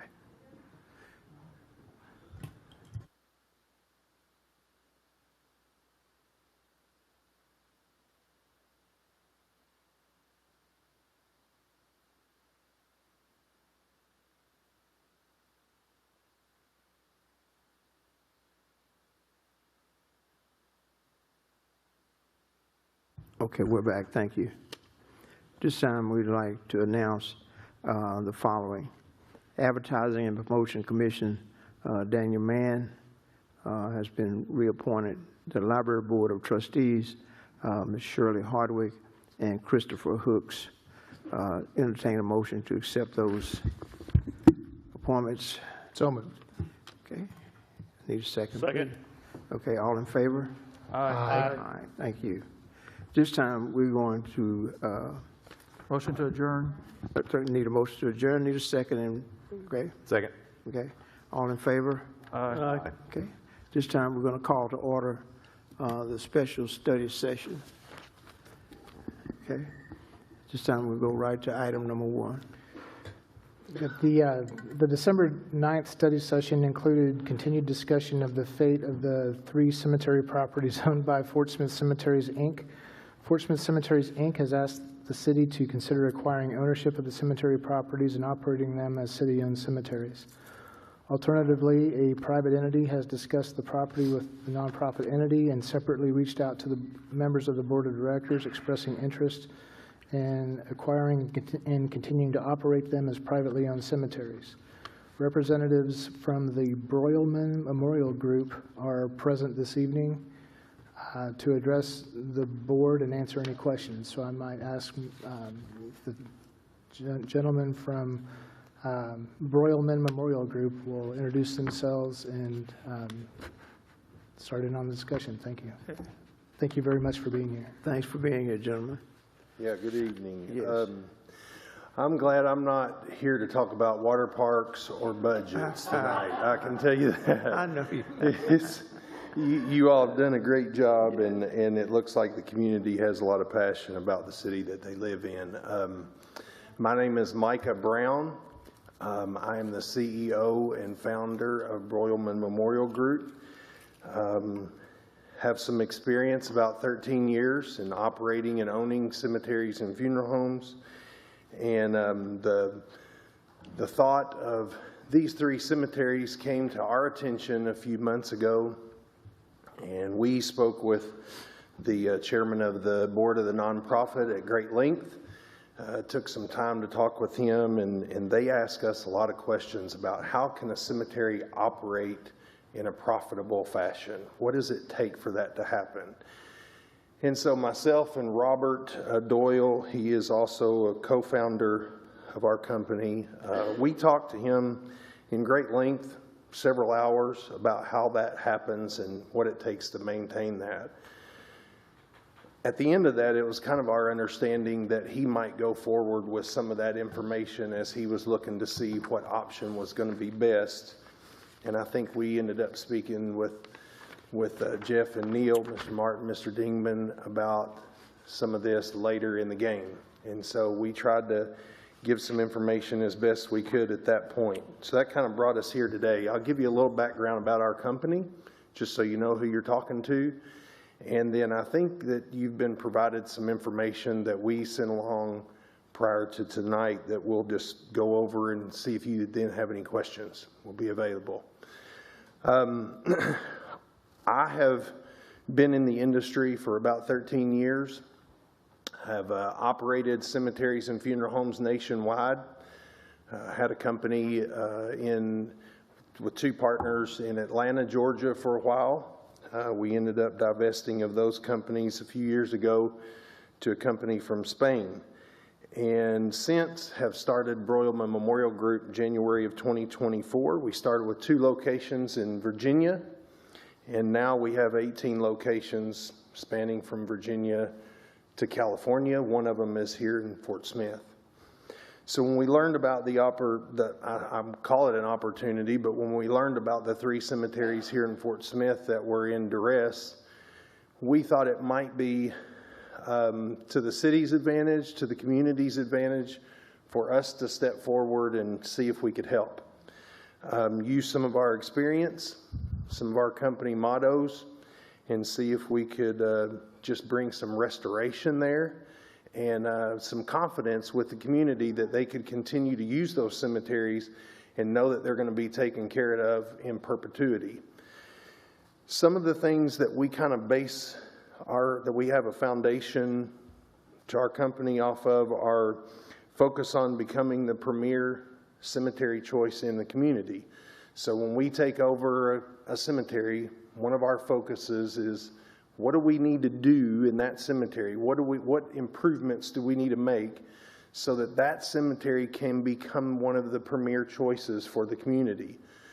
It takes a time investment, a financial investment, and a really strong understanding about how to operate a cemetery so that it can last and not just be okay now and then maybe sold tomorrow or given up tomorrow or whatever the case may be. The second thing that we try to do is focus on the opportunity for the staff and the people that work within our company to grow personally and professionally. That means for them personally to grow, increase their income, find opportunities for them to better themselves financially within the company, and then also professionally, so that they don't come into the company or the industry thinking, well, this is as far as I can go. If we as a company are providing opportunity for them to grow professionally and becoming the premier choice in the community, then we got to probably be doing the right things in order to do that. The last thing is the vision to grow using profits generated from current operations and being committed to not going into debt for acquisitions or operations. So since we started, this was our vision, and so far we've been able to fulfill that vision. As we've acquired 18 cemeteries across the country, we haven't borrowed money, we haven't gone into debt, we don't use any debt service whatsoever for any of that growth, because we've been able to figure out how to operate the cemeteries in a way where they can sustain themselves individually. Our model is to focus our locations on the pre-need and the education of pre-need services in the community. Here's what that means. Lots of cemeteries all across the country operate as what's known in the industry as at-need operations, meaning someone passes away, they come and buy a plot, they pay the opening closing. That's the way a lot of cemeteries have operated in the past and still try to operate today. It's just not sustainable.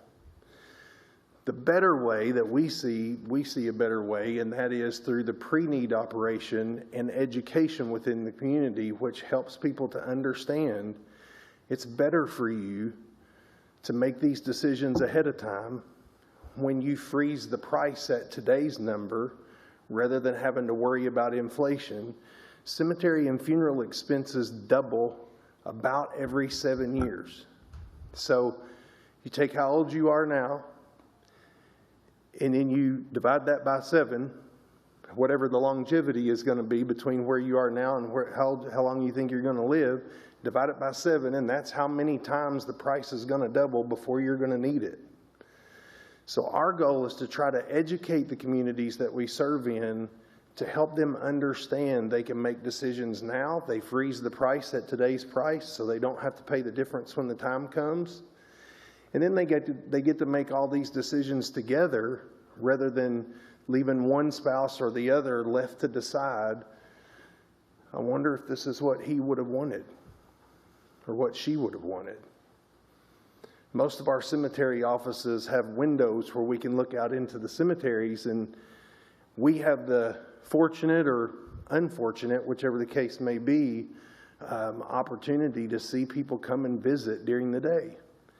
And we can see the result of that visit. And usually when you're talking about a spouse, now it varies, but generally when you're talking about a spouse, the male usually passes away first. It's normally the wife visiting.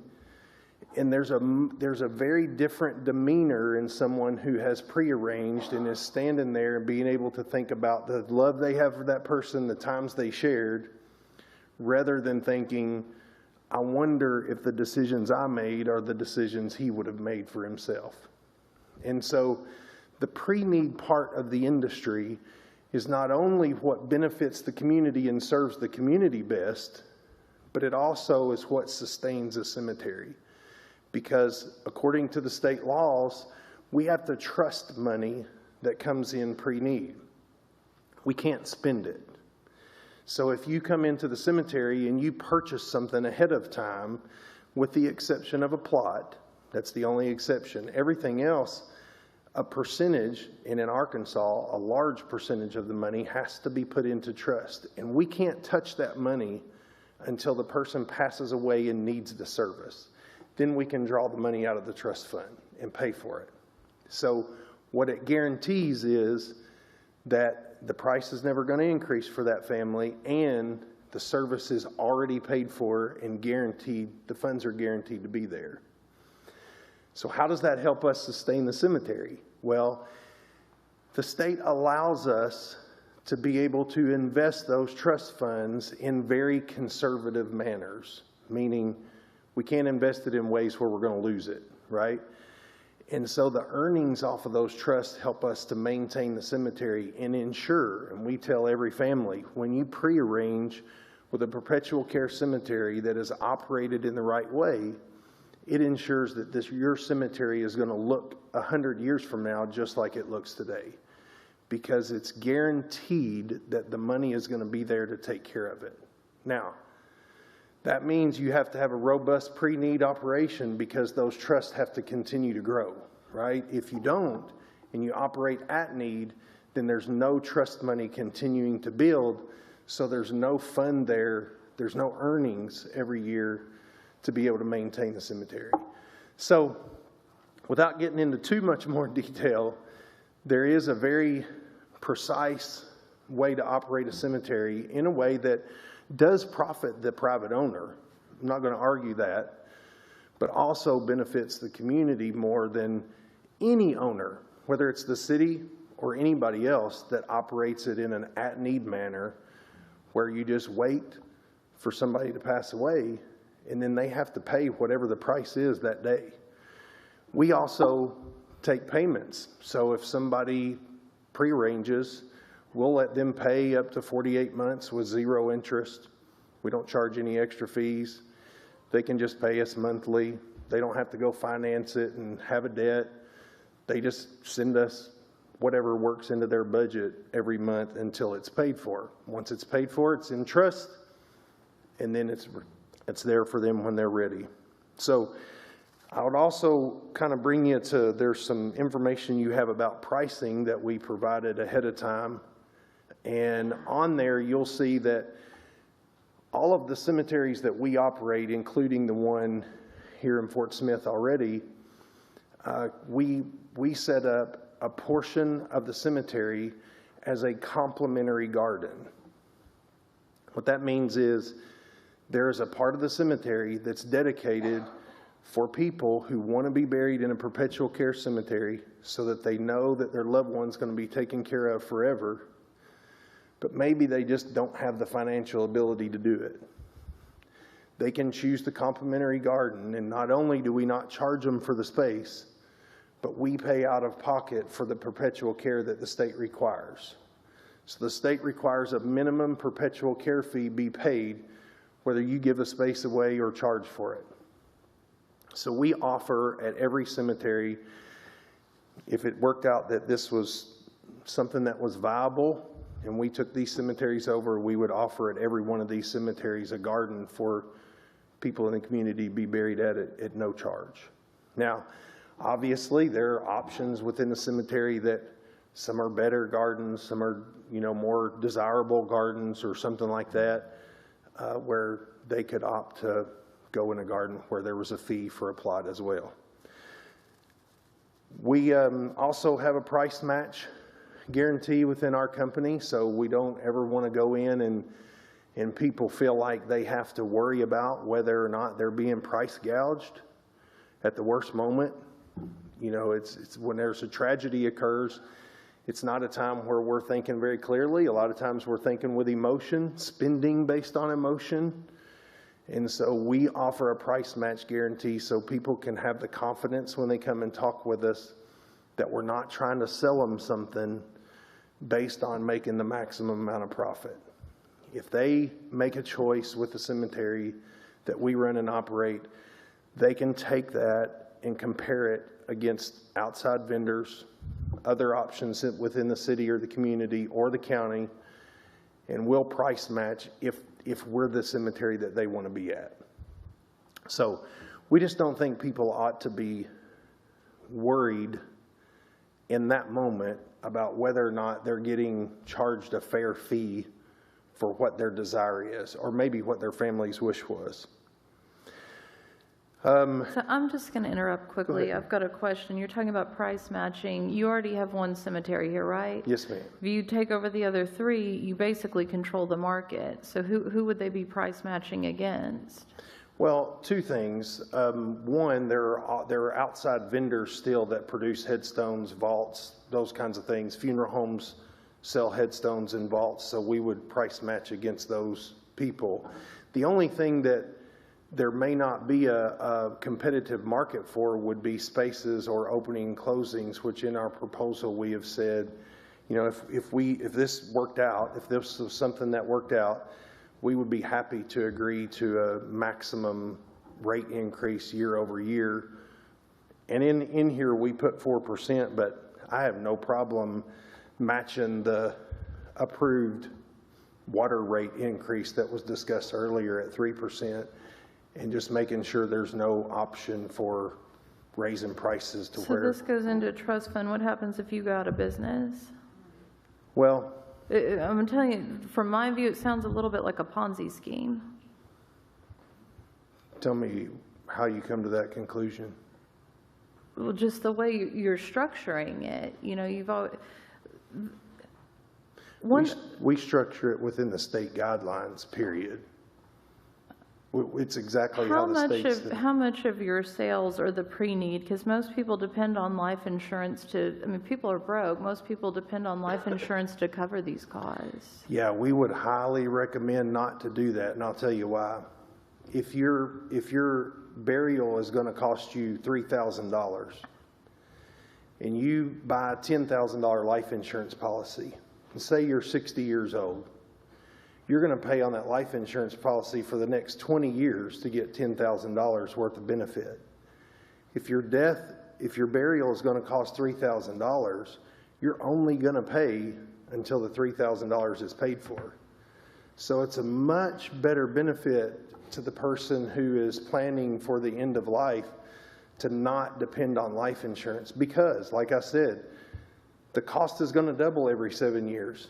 So it's really difficult to plan for life insurance to be able to cover those costs, and you're going to pay on life insurance until you pass away. So you could pay $20,000 in, only get a $10,000 benefit.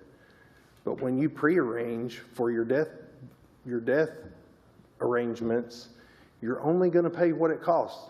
There's no more paying after that. Well, it seems like based on what you said, you've always got to be pre-selling and pre-selling and pre-selling. That's why I said it sounds like a Ponzi scheme. I don't really understand the business model or how it can operate under the conditions of significantly decreased burial rates. Well, if you're pre-selling, the burial rate's going to go up over time. I mean, if it doesn't depend on at-need burials. There's no way a business can operate where there's zero control within the business. And if you're depending on at-need burial rates, you have zero control over your revenue. And we've had a lot of discussion tonight about how revenue is going to go up, how we're going to depend on revenue, what tax increases can we depend on, those kinds of things, because we want to think about what we can control. And the only thing that we can control in death care is pre-arrangement. There's one thing that we know. There's what, about 100,000 people in Fort Smith? All 100,000 of them are going to have to make this decision. So what's your financial condition currently? What's your cash on hand? I'm not here to discuss how much cash we have on hand. Okay, how many complaints have been filed against you over the past 2 years you've been in business? Over the past how long? You said you started up in 24, is that correct? Yes. Mm-hmm. How many complaints have been filed against you in that time? I would say there's probably been half a dozen across the United States, complaints about one thing or another. Some things are things we don't have a control over. I did bring with me 31 since September 1st. There are 31 positive surveys returned just from the state of Arkansas. What do you mean, state of Arkansas? What do you mean, state of Arkansas?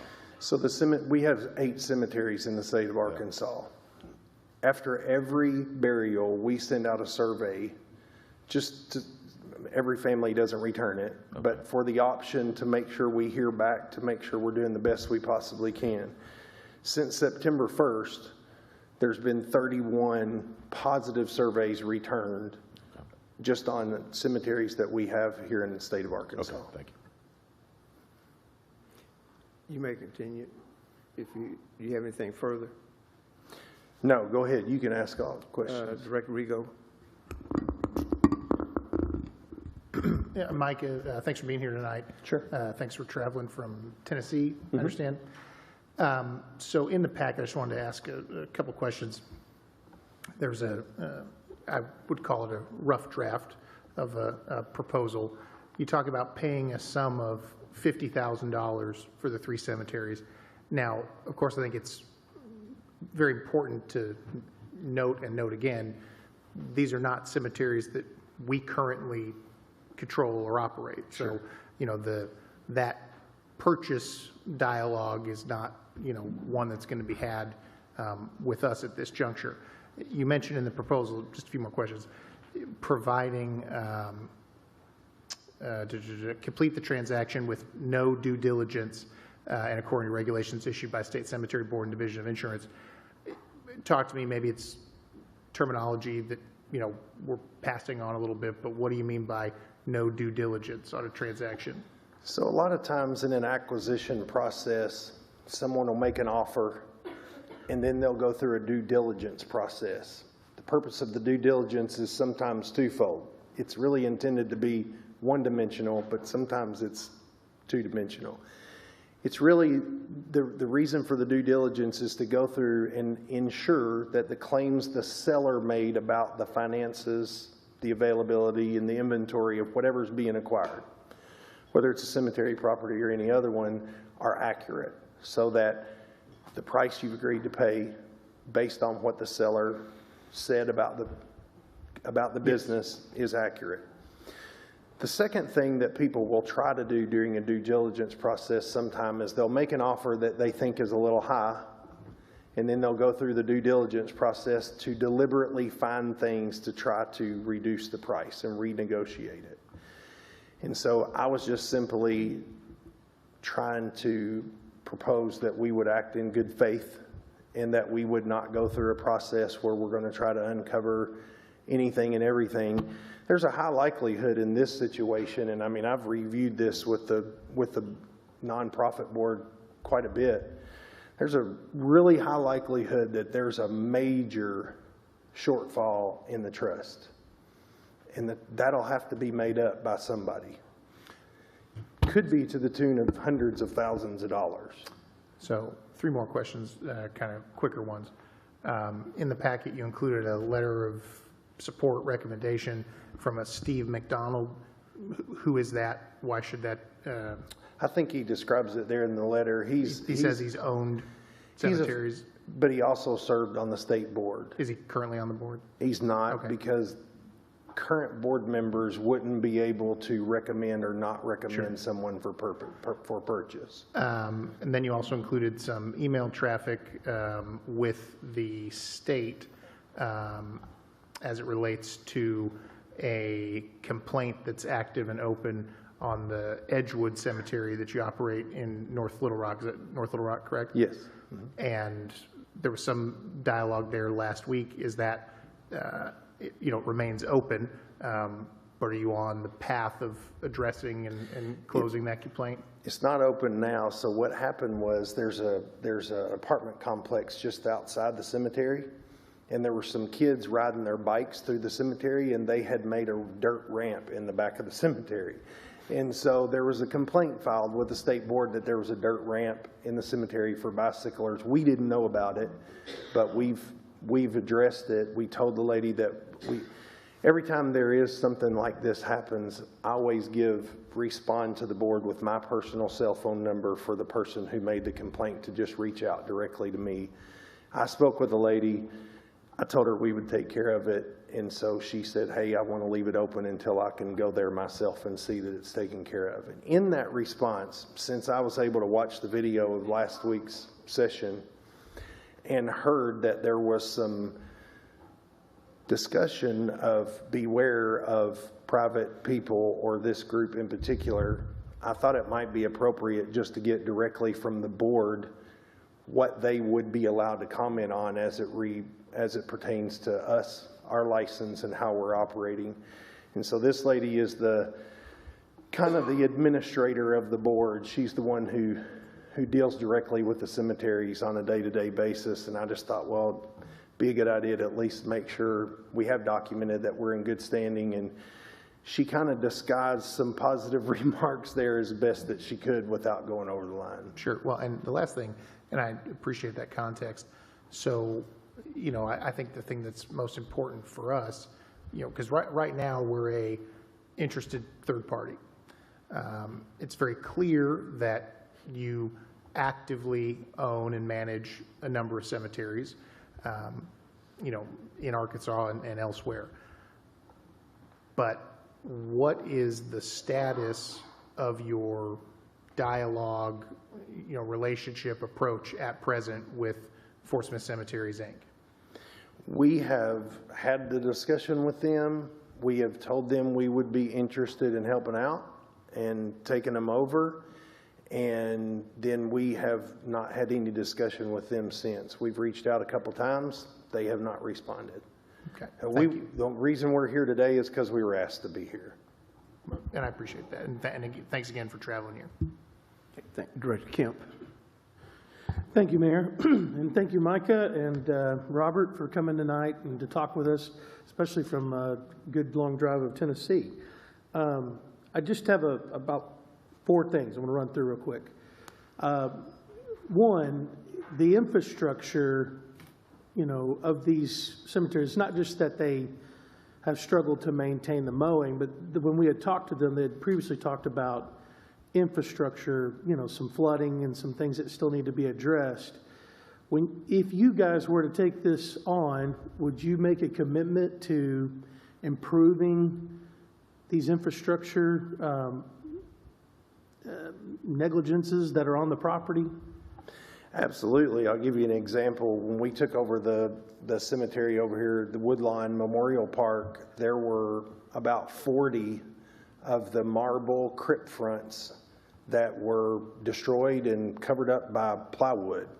That was, we don't know when that happened or how long it had been that way, but one of the first things we did was get a bid and get started. Now, they're not completely replaced yet, but they're in the process. They have to be made because that was done so long ago. So point is, that was about $18,000 project for that one thing, and that's something we are committed to. If it's going to be a premier cemetery choice of the community, we have to address those things. Yeah, and on that note, so just one thing I guess would advise you of is, the city maintains the cemetery, Oak Cemetery. It's had it since 1859. still has availability for plots to be purchased in that regard. You know, the city controls those rates, which I think are probably behind market value, meaning they're cheaper than everything. When you talk about price match, are you saying excluding Oaks? Because if you're going to be waiting on the city to raise its rates before you could raise your rates on a price match, you know, it's really probably not likely the city is going to be so favorable to continue to raise rates. Or do you see it as you're comparing it against other perpetual care cemeteries? Well, I think, you know, it kind of depends on where the city is on that at a particular time. When we say price match, we mean everybody. So we would have to completely change that policy to exclude the cemetery. I don't think it would be fair to exclude the city cemetery and then price match everybody else. I just want to be fair to the process. You see what I'm saying? I'm actually, I'm glad you're here tonight. I think that this deserves honest conversation because personally, I want to kind of review this, but I like where we're heading on the discussion. But when you talked about price match, I'm thinking, well, Oak Cemetery is very affordable in the sense of for what it is. I don't know what's the opening and closing at Oak Cemetery. It just depends on the date. If it is on If it's a Monday through Friday. Monday through Friday is $800. Okay, so we're awful close now. We're within $200 on a Monday through Friday opening and closing now. Saturday and Sunday go up, you know, just like that does. But opening and closing is not something that is price matched, because once you set your price, the state requires that you leave it that way. But headstones, grave plots, those things are all price matchable. And I'm just trying to. I just want you to go in eyes wide open. Sure. You know, I don't want I don't want you to think, hey, I wish they would have told me something like that. And then No. We have no problem pricing. Like I said, the opening and closing is the only exception because the state doesn't allow us to adjust it. The other thing is on Woodlawn. When did you require Woodlawn? January 3rd of 2025. And how has that gone? Very well. And is it possible, I understand that, you know, you're not here to talk about your financial position and things of that nature. And, you know, that's the oddity of this conversation is because we don't even own these cemeteries. So here we are talking to you as a government. Sure. Is it possible that you could provide administration some P&Ls of Woodlawn? I don't mind providing an income statement of every cemetery we operate in the state. I can tell you this. Every cemetery that we have taken over in the state of Arkansas was in the negative the last 3 years running when we took it over. Sure. Since we've acquired it January 3rd, the 8 locations together will end 2025 in the positive to the tune of about $800,000. And is it because you're able to allow one, if one's struggling, that the whole, or they all individually have gone up? We actually don't do that. We keep them separate because the only healthy way to operate them, any business, if you have multi-locations, is for them all to stand on their own 2 feet. So if you look at them, every single one, and I have no problem providing it. The income statement shows them all side by side, and it shows the revenue, the expenses, and what the net is. So the last question I have for you is safeguards. Let's say, you know, the city decides, hey, we think this company deserves its fair shot at doing this opportunity since you had Woodlawn. And then let's say, boy, these 3 cemeteries was a little audacious. There were unforeseen things that even you couldn't see with the 13 years of experience. Do you have a policy or a way of creating safeguards as fallback procedures where it wouldn't just be, I'm going to send this back to receivership and then the city still ends up with it? Or do you could you speak to that? Yeah. How do you rainy day plan? So a nonprofit or a city, for that matter, can turn a perpetual care cemetery over to receivership with not a lot of repercussion. Hey, we're a nonprofit. We didn't get the money. We turned it over to receivership. No big deal. If we did that, number one, a private owner is looked at a little bit different through the state's eyes, and they will force you to go down every avenue you possibly have available before you go that route. So the state would put us in a position as a private owner that we would have to draw funds from another location or from our corporate office in order to keep those cemeteries afloat if we had it available.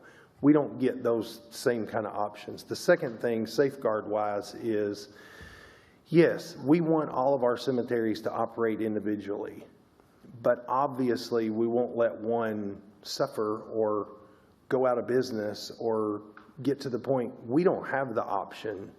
I mean, I watched this last week and the gentleman referred to, we're just going to close the gates. We don't have that option. The state would not allow us to do that. And so we have to make funds available if we decide to put our name on a cemetery to operate it in perpetuity. One more final question, and I'll turn it over to my colleagues. Did you, since you've taken Woodlawn, have you ever gotten a notice? And, you know, did you ever not mow the property and the city come down on Woodlawn since you guys are taking it on, or has the property been free and clear of write-ups?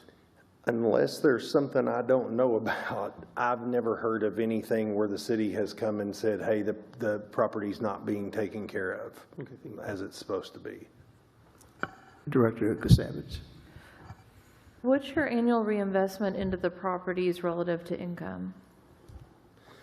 Well, first of all, you have to invest 20% of what you make has to go into your perpetual care fund. So when a private owner of a perpetual care cemetery sells a space for $1,000, $200 of that has to go back in their perpetual care. It's mandated by the state. We don't have an option. When we sell something that is not grass or property, then 10%, or in some cases 5%, have to go back into your trust fund in order to maintain the property. And so those things, there's a minimum requirement by the state, but there's capital investments that vary property by property, just like your budget varies year by year on how much you're going to spend on CapEx. It is based on need. There's no set percentage. So, you know, you were talking about it'll double every 7 years, but you'll commit to an increase of 3.5% to 4% per year. How does that work? I would commit to an increase of 3.5% to 4% on opening, closing, and plot prices. It's what I think that's what we wrote on our proposal. We can't commit to that on headstones or vaults or crypt plates or things like that because those are mandated by the vendor.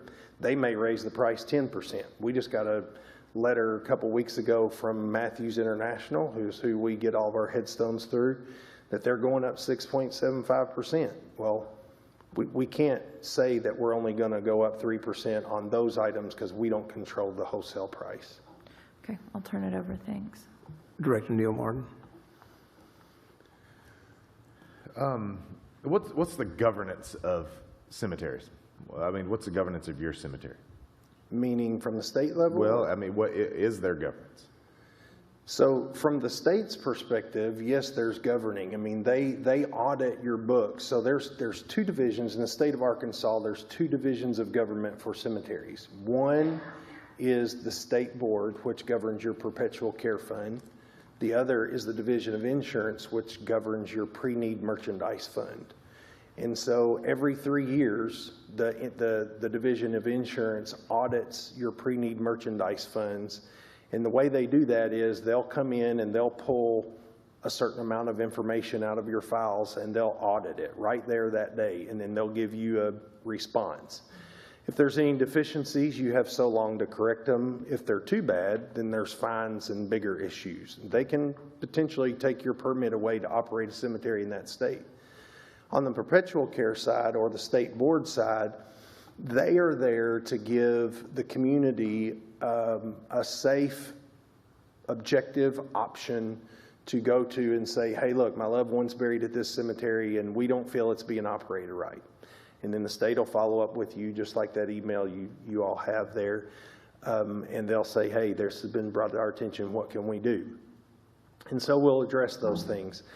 as far as the perpetual care side from the state, they require us to send in a report every year at the end of the year, and then they evaluate and audit that report.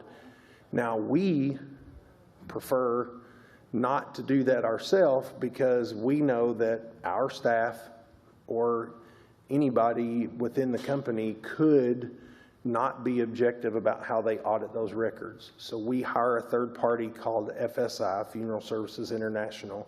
They're based in Montgomery, Alabama, and they are who keeps our records for the perpetual care and the merchandise fund. And so at the end of the year, they prepare the report, send it straight to the state so that we know it's completely objective and done exactly right. And then the state audits that internally, and they get back to us and let us know if we've done something right, wrong, or what we need to do to fix it. Okay. So I'm assuming that's what governs these cemeteries today. So the entity that owns them today governs them the same way. Possibly, although I know that, and I don't know this, I wouldn't be able to answer a lot of questions about it, but I know that nonprofits are handled a little bit differently. You're saying it's more stringent on the for-profit side? I think it's significantly more stringent on the for-profit side, okay, because they know you're not going to, you have the ability to not be as objective. Okay. What's your relationship like with the cemetery board? Well, as indicated in the email, they seem to feel positive about our response time when there is something that comes up. We've had 5 or 6 times during the course of this year where somebody has contacted the state board and had something they wanted to see addressed. And so they feel like we respond in a timely manner. We have complied with everything that they have asked us to comply with in order to hold our permit to operate in the state of Arkansas. Mm-hmm.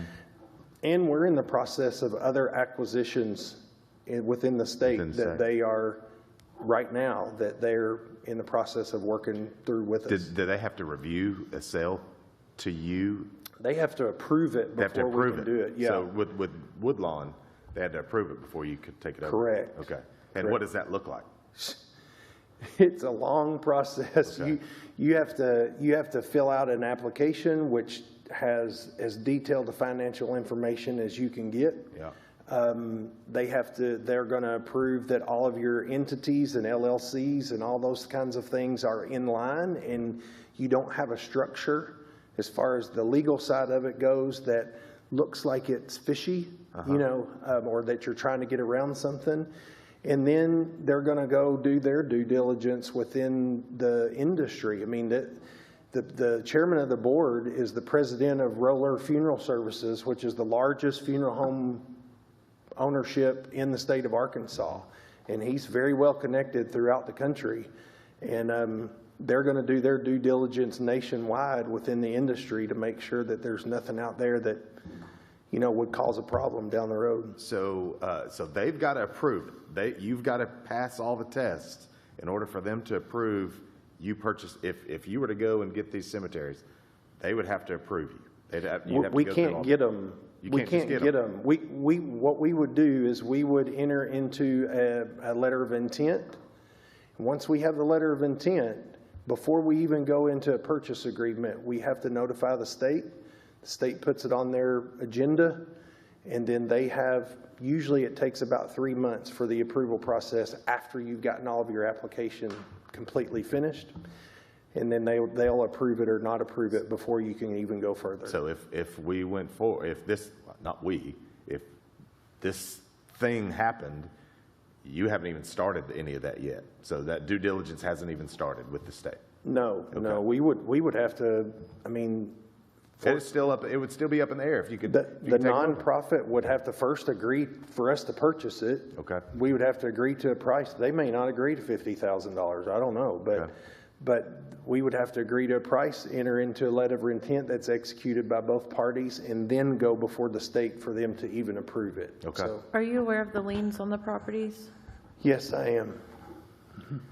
What makes, just last question for me, what makes this advantageous to you? Well, any cemetery anywhere has a benefit to the community and to the private owner, because I understand that it's hard to understand, and I understand when you're part of operating a cemetery already and you know the books and how those things have worked for you or for the city, it's even more difficult to understand. But any cemetery anywhere operated the right way, invested in the right way, and used to help educate the community on the pre-need option is a viable option for profit. And I'm not going to stand here and tell you that the only reason I'm doing this is because I care about the community. That's not the case. We want to profit from owning the cemetery. Just like there's going to be a lot of tax revenue from Bass Pro, but Bass Pro's not coming here to break even.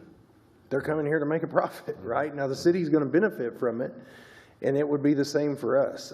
We believe that there's no cemetery option that can't be profitable to some degree. Okay. All right. Thank you. Okay. Any further questions from the board? Director Kemp. I guess I'm just kind of stuck with on a question for us, next steps. Next steps. What's next steps? And We're not even in this. We're not. We're not even in this. We're not, and the other party's not even here, Right. which is interesting. But my comment would be, how long would that process take? Because the concern of last week was, which is why we're here expeditiously, was that they are going to need to shut the gates. And so from their current perspective, that may be the choice they have to do. How long does it take to get through that process for you guys to be approved by a state board? Well, if the state board was not aware of the current situation, which my understanding is they are aware of the current situation, but if they weren't, and it was just a buy-sale purchase agreement, it would probably take about 90 days for the state board to approve it. However, in this case, I believe that the state board would be compassionate for the community and that they would probably allow some kind of management agreement while the approval process happens. Okay. So I believe we could propose to the state, hey, look, we've agreed to buy it. They've agreed to sell it. They don't have the money, the time, or the staff to be able to service it for the next 90 days while we go through the process. Can we take it over under a management agreement until the approval's done? And I believe they would be willing to discuss that. So if we were to say as a city, and the board had a collective vote, which you'll have to have a vote, I guess, in some regard of a resolution to what we were doing one way or the other here, but if we were to say, okay, we're a no because we met with a company, we think y'all should talk and come to terms or whatever that looks like, and let's say they say no, and they say we're not going to talk to them, convictionally this is where we stand, and they let it go to receivership to the state. My understanding is that at that point, a judge is going to look at, is there anyone out there, and does a company like you get an opportunity to approach a judge and say, Judge, this is where we are and where we are interested? I think absolutely we could petition the state just verbally or by writing, hey, we'd like to be the receiver, and the state is going to talk to the city, and the city can say, hey, look, we've talked to somebody that seems to be in good standing, and if you all approve, we'd rather them be the receiver than us be the receiver, the city. Yeah, my understanding, then listening to this, I mean, I thank you for your conversation, thank you for your time, I think for the perspective is we as a government stay out of the way. Right. Thank you. Right. I think if it goes into receivership, any sale is over. You say you're offering dollars. If it goes into receivership, those dollars don't exist. So you're prepared to satisfy the liens over $85,000? Well, if we purchased it from the nonprofit, that we're not responsible for the lien, correct? The nonprofit is. So the city and the nonprofit would have to come to terms on, are we going to hold them responsible for the $85,000 liens? Will we take $50,000? Will we take 40 and let them take 10? I don't know what your stance would be on that. But that would be between the city and the person, the company the lien is against. Because we would do it as an asset purchase agreement, not a stock purchase agreement. We're not buying their nonprofit. We would just be buying the assets to operate them from then forward. Now, I think there's a discussion that I'm happy to be part of as it pertains to the $85,000 that the city has liens against the property, and see how close we can manage to get to that. I'm happy to be a third party in that conversation that's not liable for the lien, but willing to see if we can come to terms on how much we can pay them and how much the city can recuperate of that. You know, my only concern is the community. So I'm not concerned about profit. My concern is the community. And I mean, your business model is not sustainable. I mean, no cemetery is. Well, I would highly disagree, and there's a lot of people that make their living. I've been making my living 13 years on cemeteries, and I've not seen one that's not profitable, that can't be sustainably profitable yet. Well, you run out of space eventually. Well, not necessarily. So you think about it, there are, in a cemetery, there are about 1,500 burials in an acre. And so if there are 10 acres of undeveloped property, and I'm just using round numbers, that's 15,000 burials. A place that's doing 100 burials a year, that's 150 years before they run out. In that time, a lot of things are going to happen. We're going to build mausoleum spaces. We're going to do all kinds of things. Cremation is on the rise. One of the things that we would do right up front is provide a substantial amount of cremation inventory at all the locations, because that's a direction that people are going. So once you start building up in a cemetery, you really prolong the opportunity. But there are very few cemeteries in the country at this point in time that are in danger of running out of space.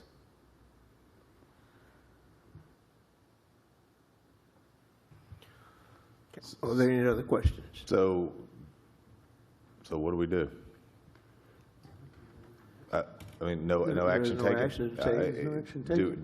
Do we need to kind of help facilitate this? I think we need to make a motion that, and direct administration to get Fort Smith Cemeteries back in contact. Maybe y'all could have a conversation that's moderated by administration, knowing that the board's heard this, and knowing that you were in public question, and you stood the scrutiny of this board tonight and have stood your ground with what you believe to be true. I would say maybe that administration can moderate a discussion. Maybe it's like planning. Put Maggie in a room with them and Fort Smith Cemeteries. I mean, at this point, we have not chosen to, at the few times that Fort Smith Cemeteries Inc. has been here, we have not moved forward with putting it on an agenda to vote for it. I think that kind of tells the sentiment of the board. I think that means we move forward in that direction, some kind of mediation to move this thing along and try to bring it to a better resolution than receivership. Correct.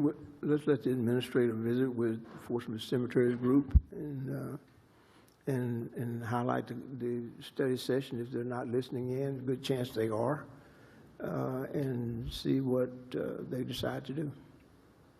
And I would say, I mean, I'm happy for us to play any part of that discussion that is needed, but the discussion needs to happen first, is the discussion between the private parties. Right. Yeah. Okay.